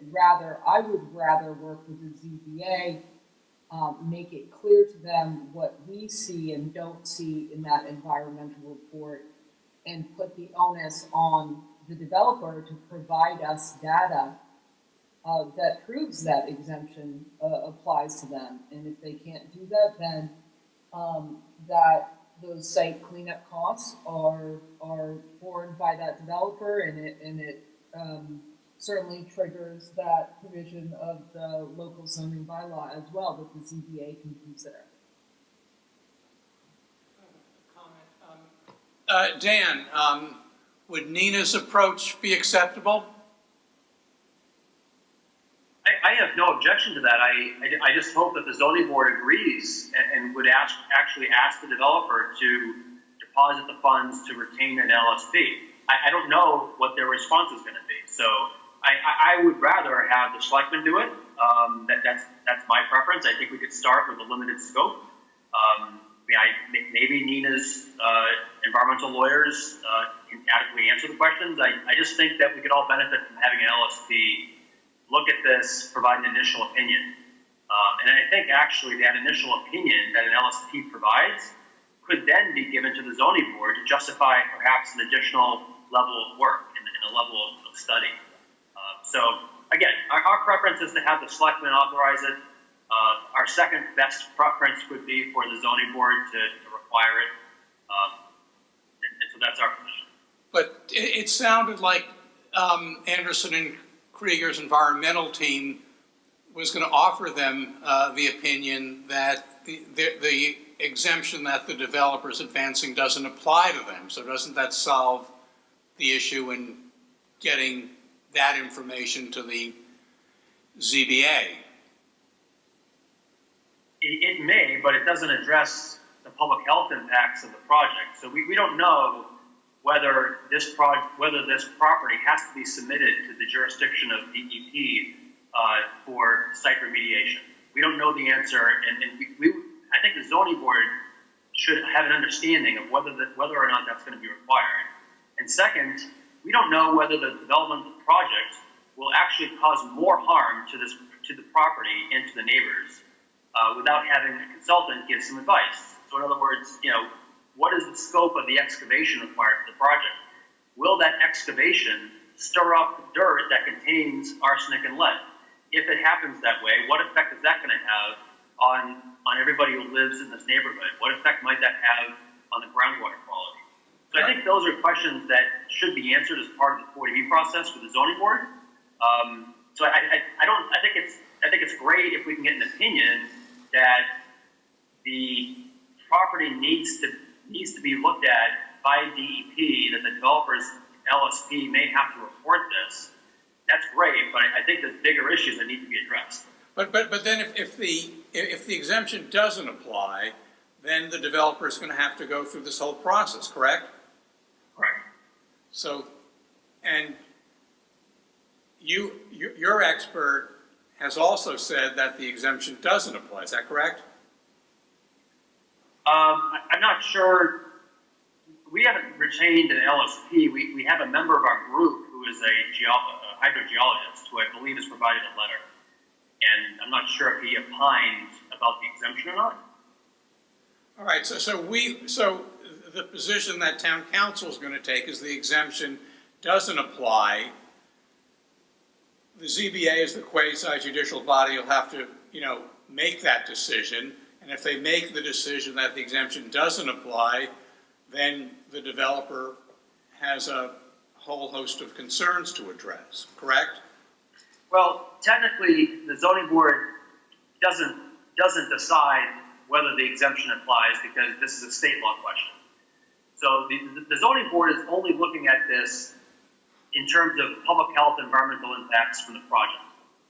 Does this implicate the town bylaw that restricts the movement of earth that contains hazardous materials? If so, what should the remedy be? What should the condition be? So it's not, the question of the exemption is a state law question, which is good to get answered, but actually doesn't affect the 40B process. because the developer has to comply with state law anyway.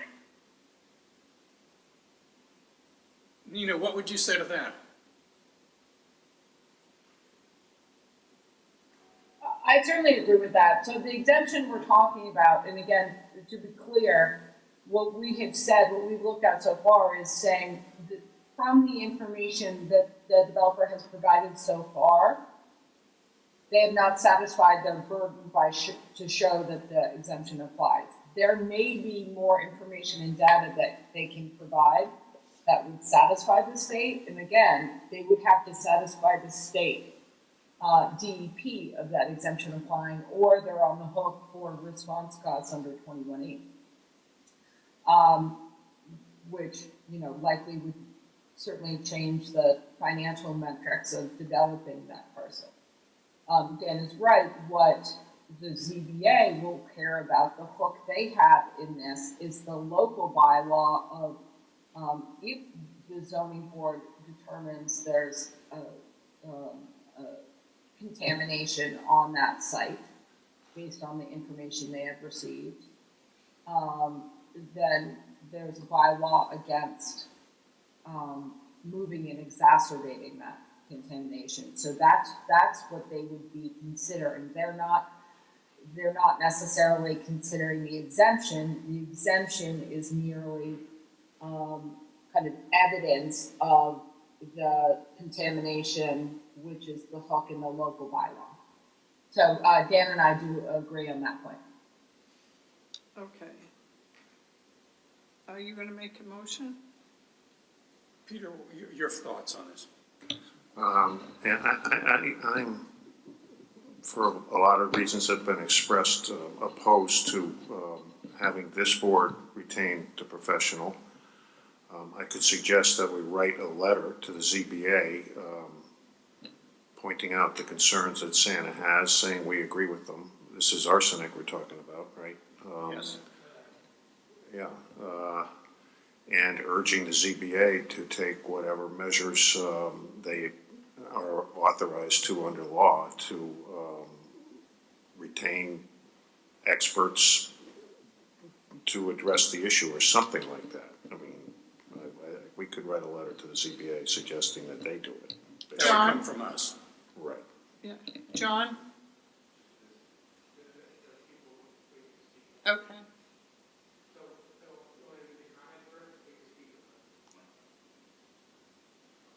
I'm sorry. Madam Chair, do you want me to read a comment first, or do you want me to take open one of the speakers first? Speaker. Okay, I'm going to, speaker 7173, you're on.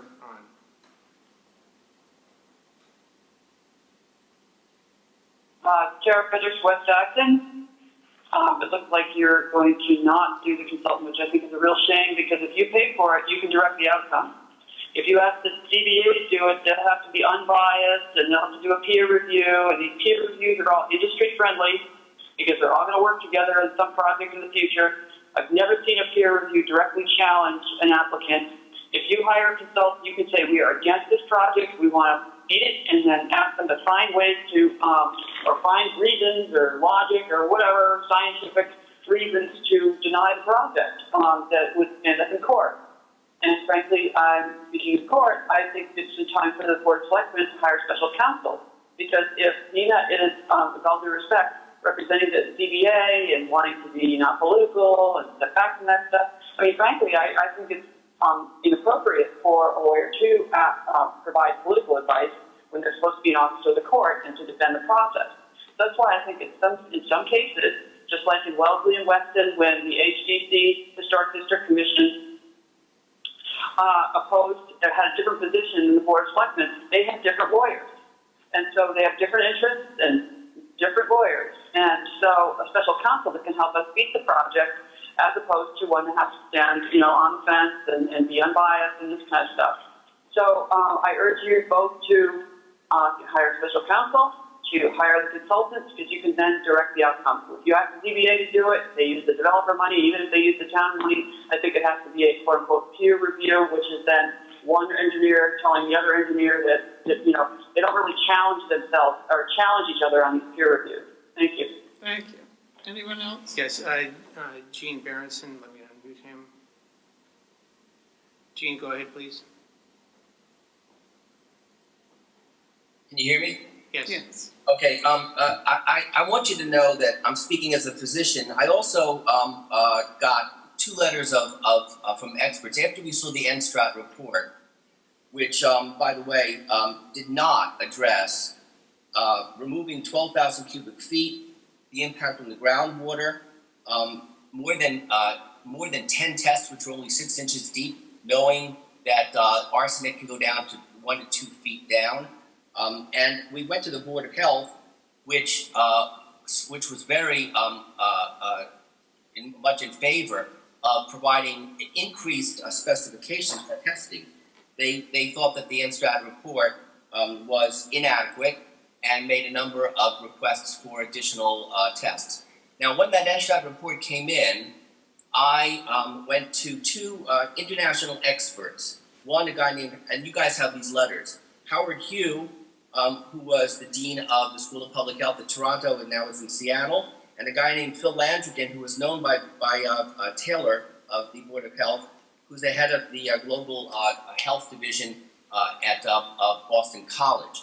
Both are internationally renowned experts in arsenic and lead. They have multiple publications, like hundreds of publications on arsenic and lead.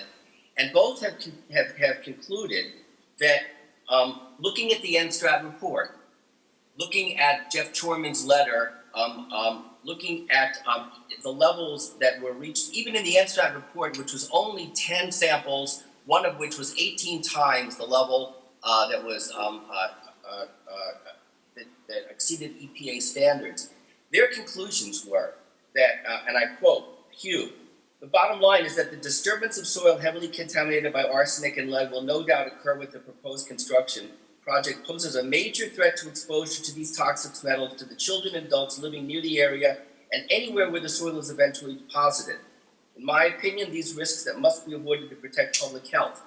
And Dr. Landrigan, and by the way, I don't know these gentlemen, none of us do. I got them from an independent guy who was the head of the environmental division at Harvard. Landrigan says, it's important to understand that regulatory standards for toxic metals such as lead and arsenic do not provide absolute protection of human health. He goes on to say that my concern in relation to this site in Acton is that excavation of large quantities of contaminated soil will result in the release into the air of large quantities of lead and arsenic that have been sequestered in the soil there for much of the past century. Lead and arsenic contaminated dust will be released into the air at the excavation site itself, and from the trucks that carry the tainted soil through the streets of Acton, surrounding towns will find its resting place. This contaminated dust will be inhaled by persons of all ages, and especially by young children, because their breathing zone is closer to the ground than that of adults. It will also contaminate surface soil in surrounding yards and playgrounds, where it will get on children's hands, shoes, and clothing, and eventually be ingested and inhaled. The consequence of this of all these toxic effects that I describe above. The persons who are charged with the responsibility for approving or denying the building permit for this site will need to consider very carefully whether the town of Acton's priority is the construction of this housing project or the protection of the health and well-being of Acton's children. Now, Peter Berry mentioned that the board and the Board of Health have the authority to fight disease. Given that and Nina, with all due respect, we are talking about the town as being abutters. When you're excavating 12,000 cubic yards of soil and creating an artificial wetlands and potentially contaminating the groundwater, it's not just the abutting properties, it's the whole town of Acton. So I would posit that this is a matter of concern to the Board of Selectmen and the Board of Health. By the way, the Board of Health didn't know what their authority was in consulting to the ZBA or making recommendations at their meeting. And Peter, you were there. So, one of the things that I would say is this is a town crisis, potential crisis. It is pertinent to the Board of Selectmen and the Board of Health. And it is incumbent, in my view, on the board and the Board of Health to get an independent consultant to make sure that all of us are protected from this proposed project. Thank you. Okay, anyone else?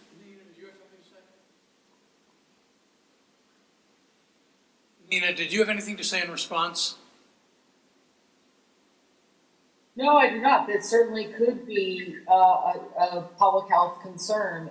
And I think the points that Jean brings up are all incredibly valid points to be making to the permit granting authority, which is the zoning board of appeals.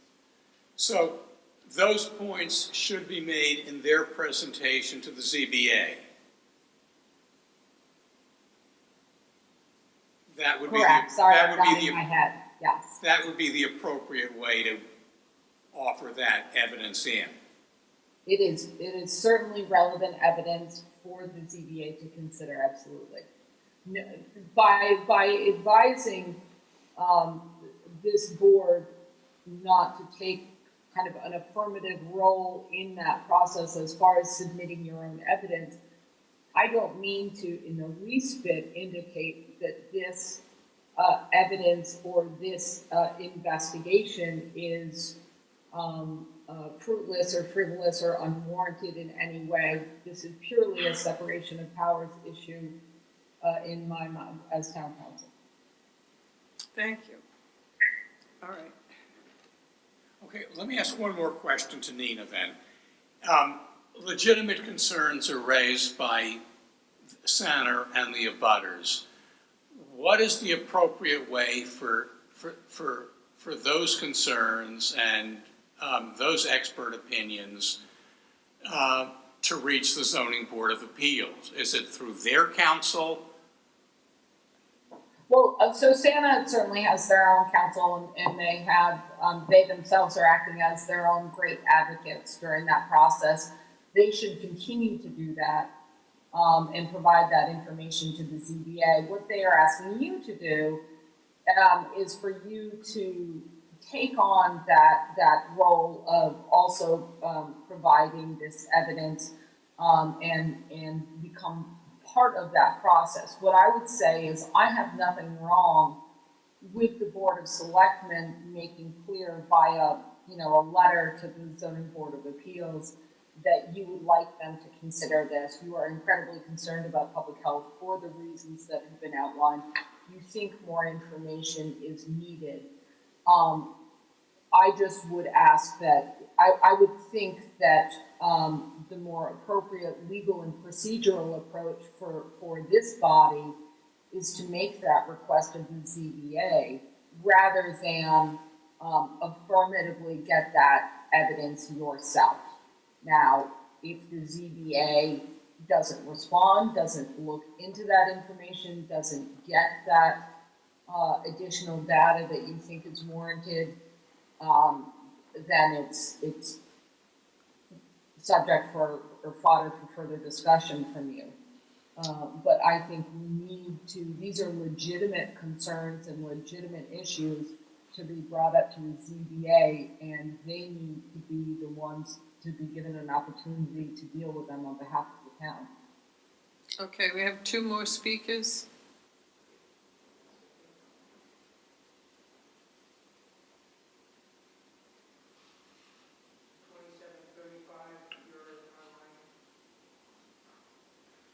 Yes, this is Alyssa Nickel. I'm at 76 Cool Street. Can you hear me? Yes.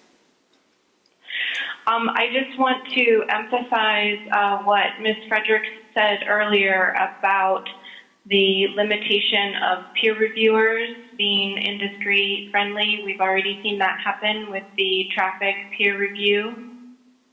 I also want to go back to something that Town Council said earlier about the evaluation of the trees by the arborist and that being appropriate because it's on town property. I think that if it is appropriate for the Board of Selectmen to take action to evaluate the impact on trees on town-owned property, and the health of the trees would be impacted by excavation, construction that happens on the project site, the adjacent property, then it seems to me that it would be absolutely appropriate to hire an expert, an LSP, to evaluate the potential impact on the health of residents who are adjacent. The LSP, to my understanding, does not need access to the project site. Dan Hill's letter specifically asked for an LSP to be hired to provide an opinion on the extent needed of further testing, a soil management plan that would adequately protect workers on the site and residents. Town council also said that it was certainly not unlawful for the Board of Selectmen to hire this professional, and perhaps there is some political implication, but I would urge the board to consider this action to look at the potential impact on the health of all of the residents in town if it's appropriate to do so with the trees on town property. Thank you. Thank you. Is there anyone else?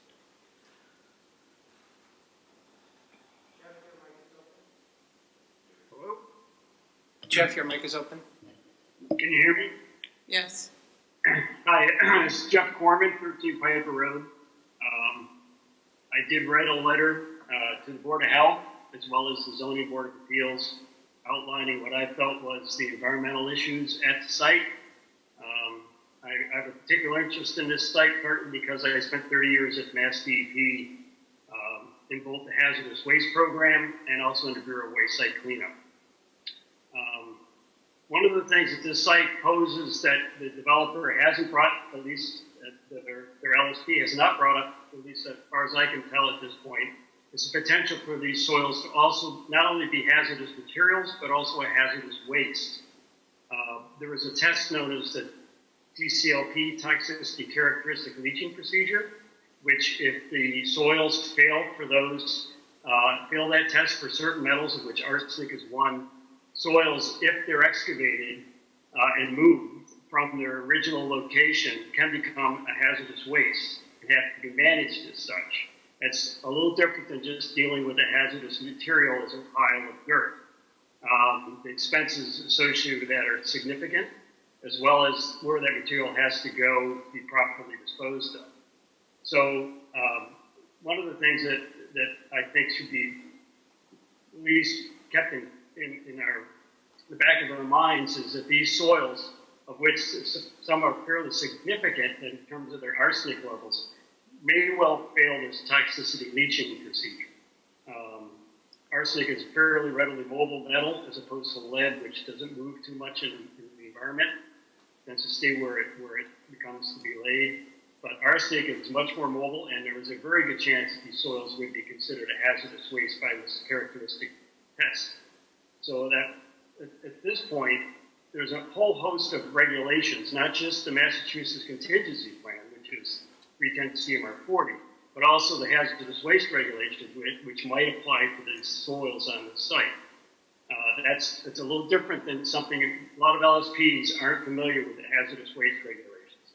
But I am, and I would recommend that any LSP that looks at this site be aware of that fact, be made aware of that fact.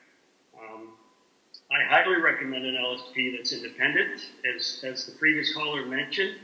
I'm not exactly sure how the ZBA would approach this in terms of providing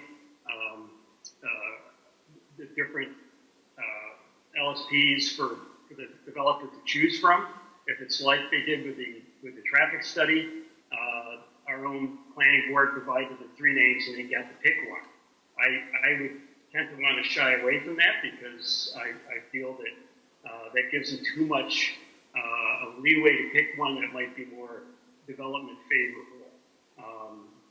We really would like to see a fully independent LSP review this site.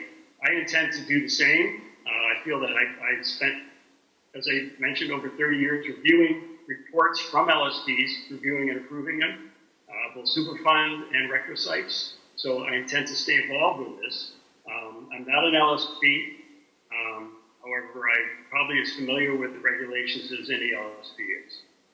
So and again, I would highly recommend it that if you don't choose to do this on your own, that you strongly recommend the ZBA do this in an independent manner, much like the Conservation Commission did on the wetlands issue, where they hired one of their own chosen environmental consultants to do the wetland peer review. Thank you. Thank you. Is there anybody else? Okay.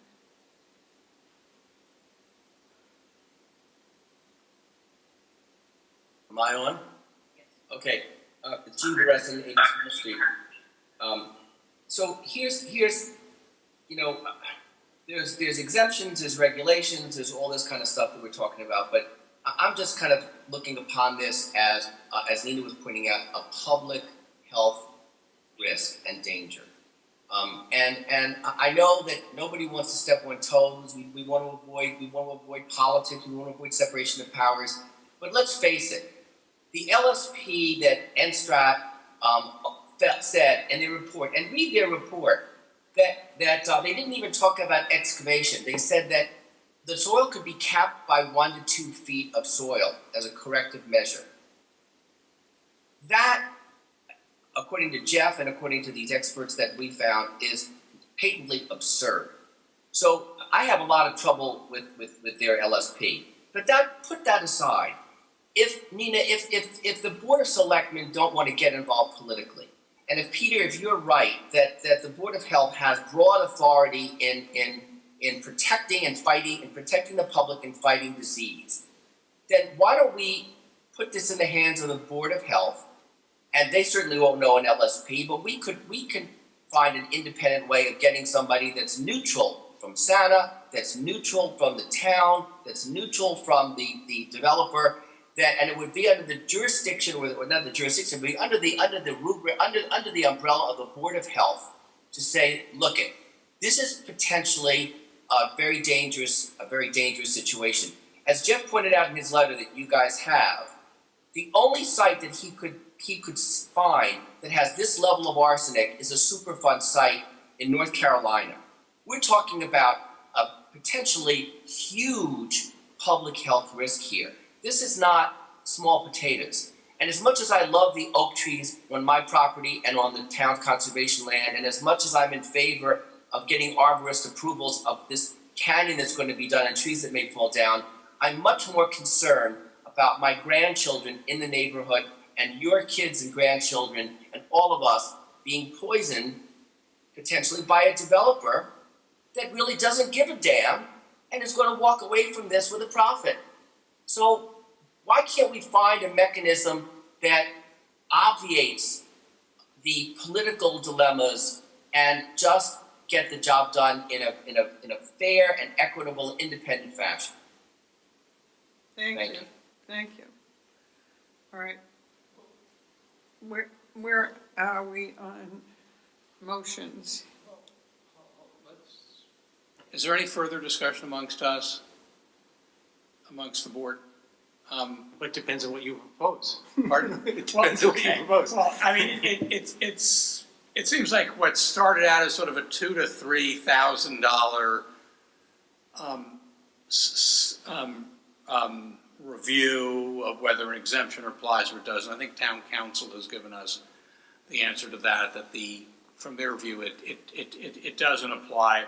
And then the issues have grown, and, let me borrow from Nina and frame it this way, that, she said there are legitimate, concerns and issues on behalf of the town.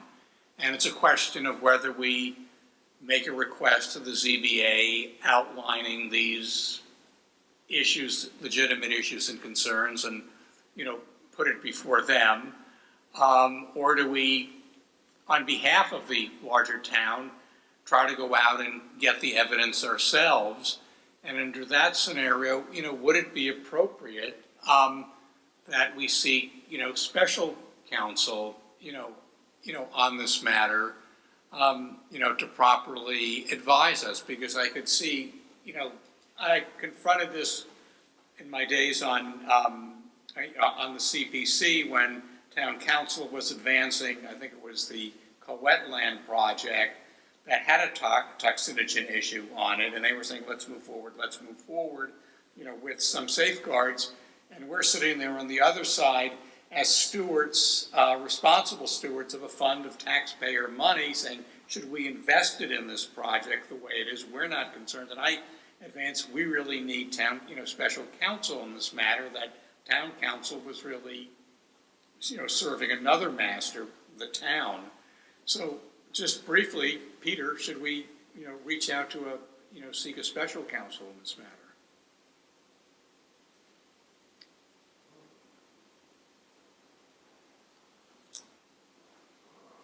Well, I am not sure I understand what the role of special counsel would be, and I'm not an environmental person, but as I'm understanding it, the argument is whether they need a permit from the state or not, depending on how it was applied 50 years ago or 100 years ago, whatever it was. I think that's what I understand it to be.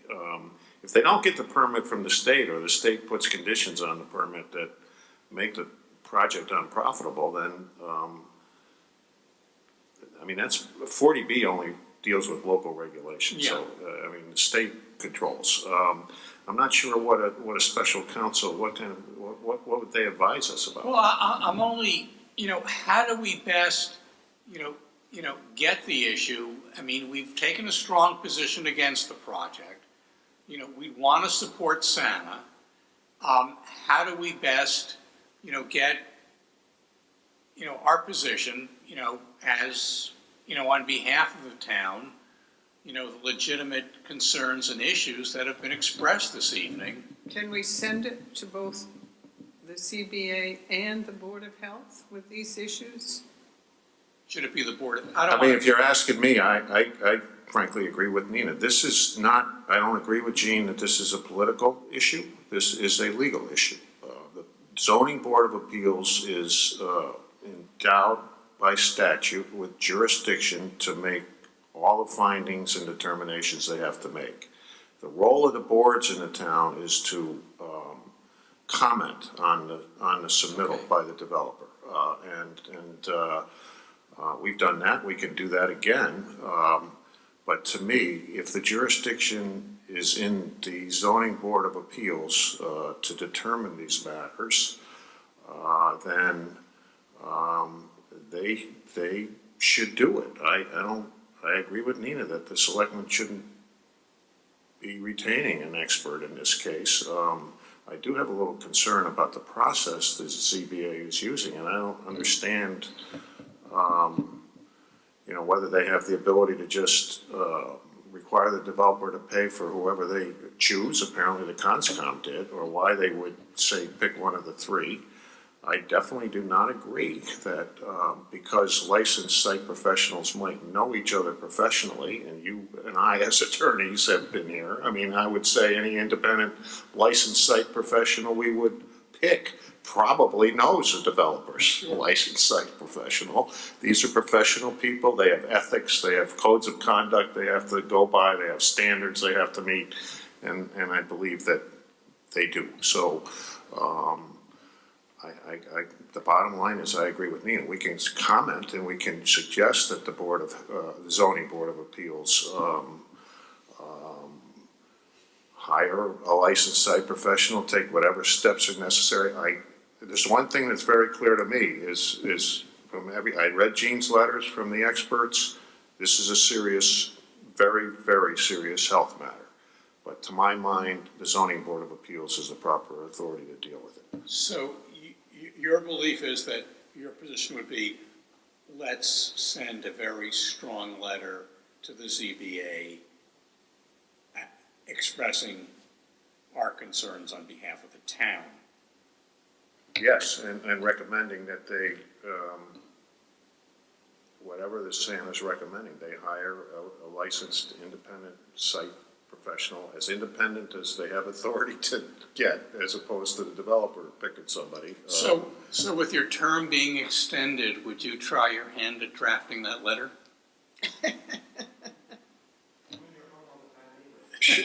Yeah, working mostly by telework these days. Sure, I could do that. I've got to dig up all the letters from Santa, and I'll talk to Dan Hill about it and get all the background information. We have until May 2nd, you're saying, was when the next hearing? I think it's on May 5th. Is there any deadline on submitting? Is that, I assume the record's still open and we can, okay. Might I suggest that that letter also say that if the ZBA feels that they need something from the Board of Selectmen to ask us, right? So if they want to hire someone independently, they want to do something else, they should ask, right? But I completely agree with this letter approach that it puts the ZBA in the driver's seat, and we're on the record of being fully supportive. And if they need some help from us to do something, fund something, represent the town in a different way, I think we should do what they ask us to do. And a copy of the letter should go to the Board of Health. Sure. Yeah, I mean, I'll draft something and obviously we'll all work on it. Thank you. All right? Consensus on that? Thank you. Thank you very much. It's a pleasure to see you on the screen. And Jean and Dan, thank you for all of your good work. Is there anything else, Sean? I don't believe so. I move that we adjourn. John, thank you and your staff for all the good work, and to the citizens of the town, thank you for, all the resilience that, you've shown over the last few weeks, and this is going to be with us for a while longer. Actually, to that point, and before we adjourn, at what point should we consider meeting virtually? I mean, everybody else is being asked to meet virtually, and we're not meeting virtually. Why is that?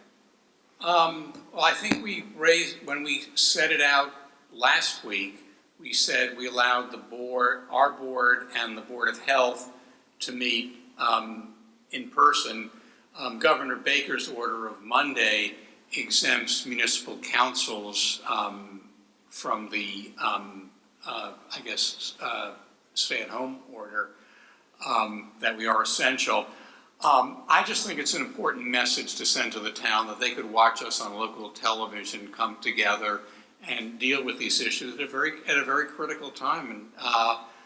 And if you feel strongly that you would rather participate remotely, I certainly respect that. But No, I don't. I think it's a decision we have to make together, right? So it doesn't work with one of us being remote and the rest of us being here, or four of us being remote and one of us being here. That doesn't work well. And the Board of Health meets virtually, and most people in the state are meeting virtually. And I don't understand why it makes any difference to the people in the town whether they see this desk in front of us or whether they see our home desk in front of us. It doesn't make any difference. They still get to see us on TV and the whole thing. And over the next few weeks, I believe things are going to get much worse. And I think that the number of cases is already over 1,000 in Massachusetts and going up by hundreds a day. And so I think the time has come to consider meeting remotely. Also, we maybe should talk about when we meet next. Peter? Yeah, no,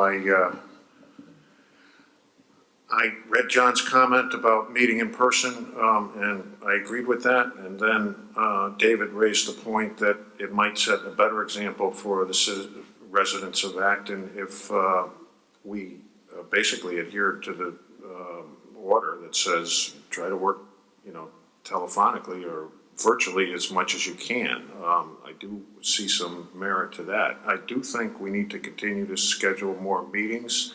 I think it works pretty well in conjunction with the Board of Health.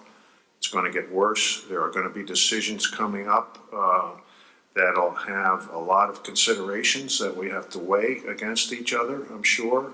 I'd ask the manager to call emergency meetings. We certainly have that authority during this crisis. If there's a decision that is a policy decision that we are charged with making. But I think we ought to schedule more meetings, and I would say maybe tonight we should vote on whether we ought to, if the issue is that we can't do it partially virtually, maybe we ought to vote on whether we ought to do it all virtually or not. You're just saying it doesn't work if two of us come in here and the rest of us are trying to be virtual. I think that's very awkward, right? Having participated in meetings at work where some people are in the conference room and some people are in North Carolina, that doesn't work very well. Well, I would have to be here. Well, is that, you just saying that's logistically a problem, or does it work on the computer? Would it work on the computer? In theory, it works, but the microphones don't work well in that case, right? The person who's remote can't get a word in edgewise, right? And so it's very difficult to operate. Whereas if everybody is virtual, the system manages it, right? Everybody is managed as an individual rather than we're kind of considered by Zoom to be one individual here. So which is okay because we do 90% of the speaking, and so that works. But it doesn't work well if one of us. So Joan, are you saying you don't have a computer? Right. I would have to be here. Madam Chair? Yeah, frankly, I strongly favor in-person meetings. I respect that people want to work remotely. However, we could do that, that's good, but frankly, I would strongly prefer a face-to-face meeting, even if there's only two of us here. I just believe the issues that we're going to be dealing with are, serious, critical, and we should, do it in person, much as we work through the issues tonight in a cordial, collegial manner, and I don't think you get that virtually, so I'm all in favor of meeting in person, and and the governor exempted us from the virtual requirement. I obviously got the sense of the board here, so maybe I don't think we do need a vote. I would say let's schedule another meeting. If three of the board members are going to come and attend in person, I'll do that as well. But I would like feedback from the residents about how well they're hearing us and it's working. I mean, because we've had problems here. My wife can't watch the selectmen's meetings because you can't hear anything and the camera doesn't really work really well anyway. So you have to watch it on the YouTube channel, not on Acton TV. Just she uses 99. I haven't tried YouTube yet. So try the YouTube. That seems to All right. do the job. Any other issue? The motion is to adjourn. Yeah, no one seconded that, though. Can I propose that we meet a week from today on Tuesday? Yeah.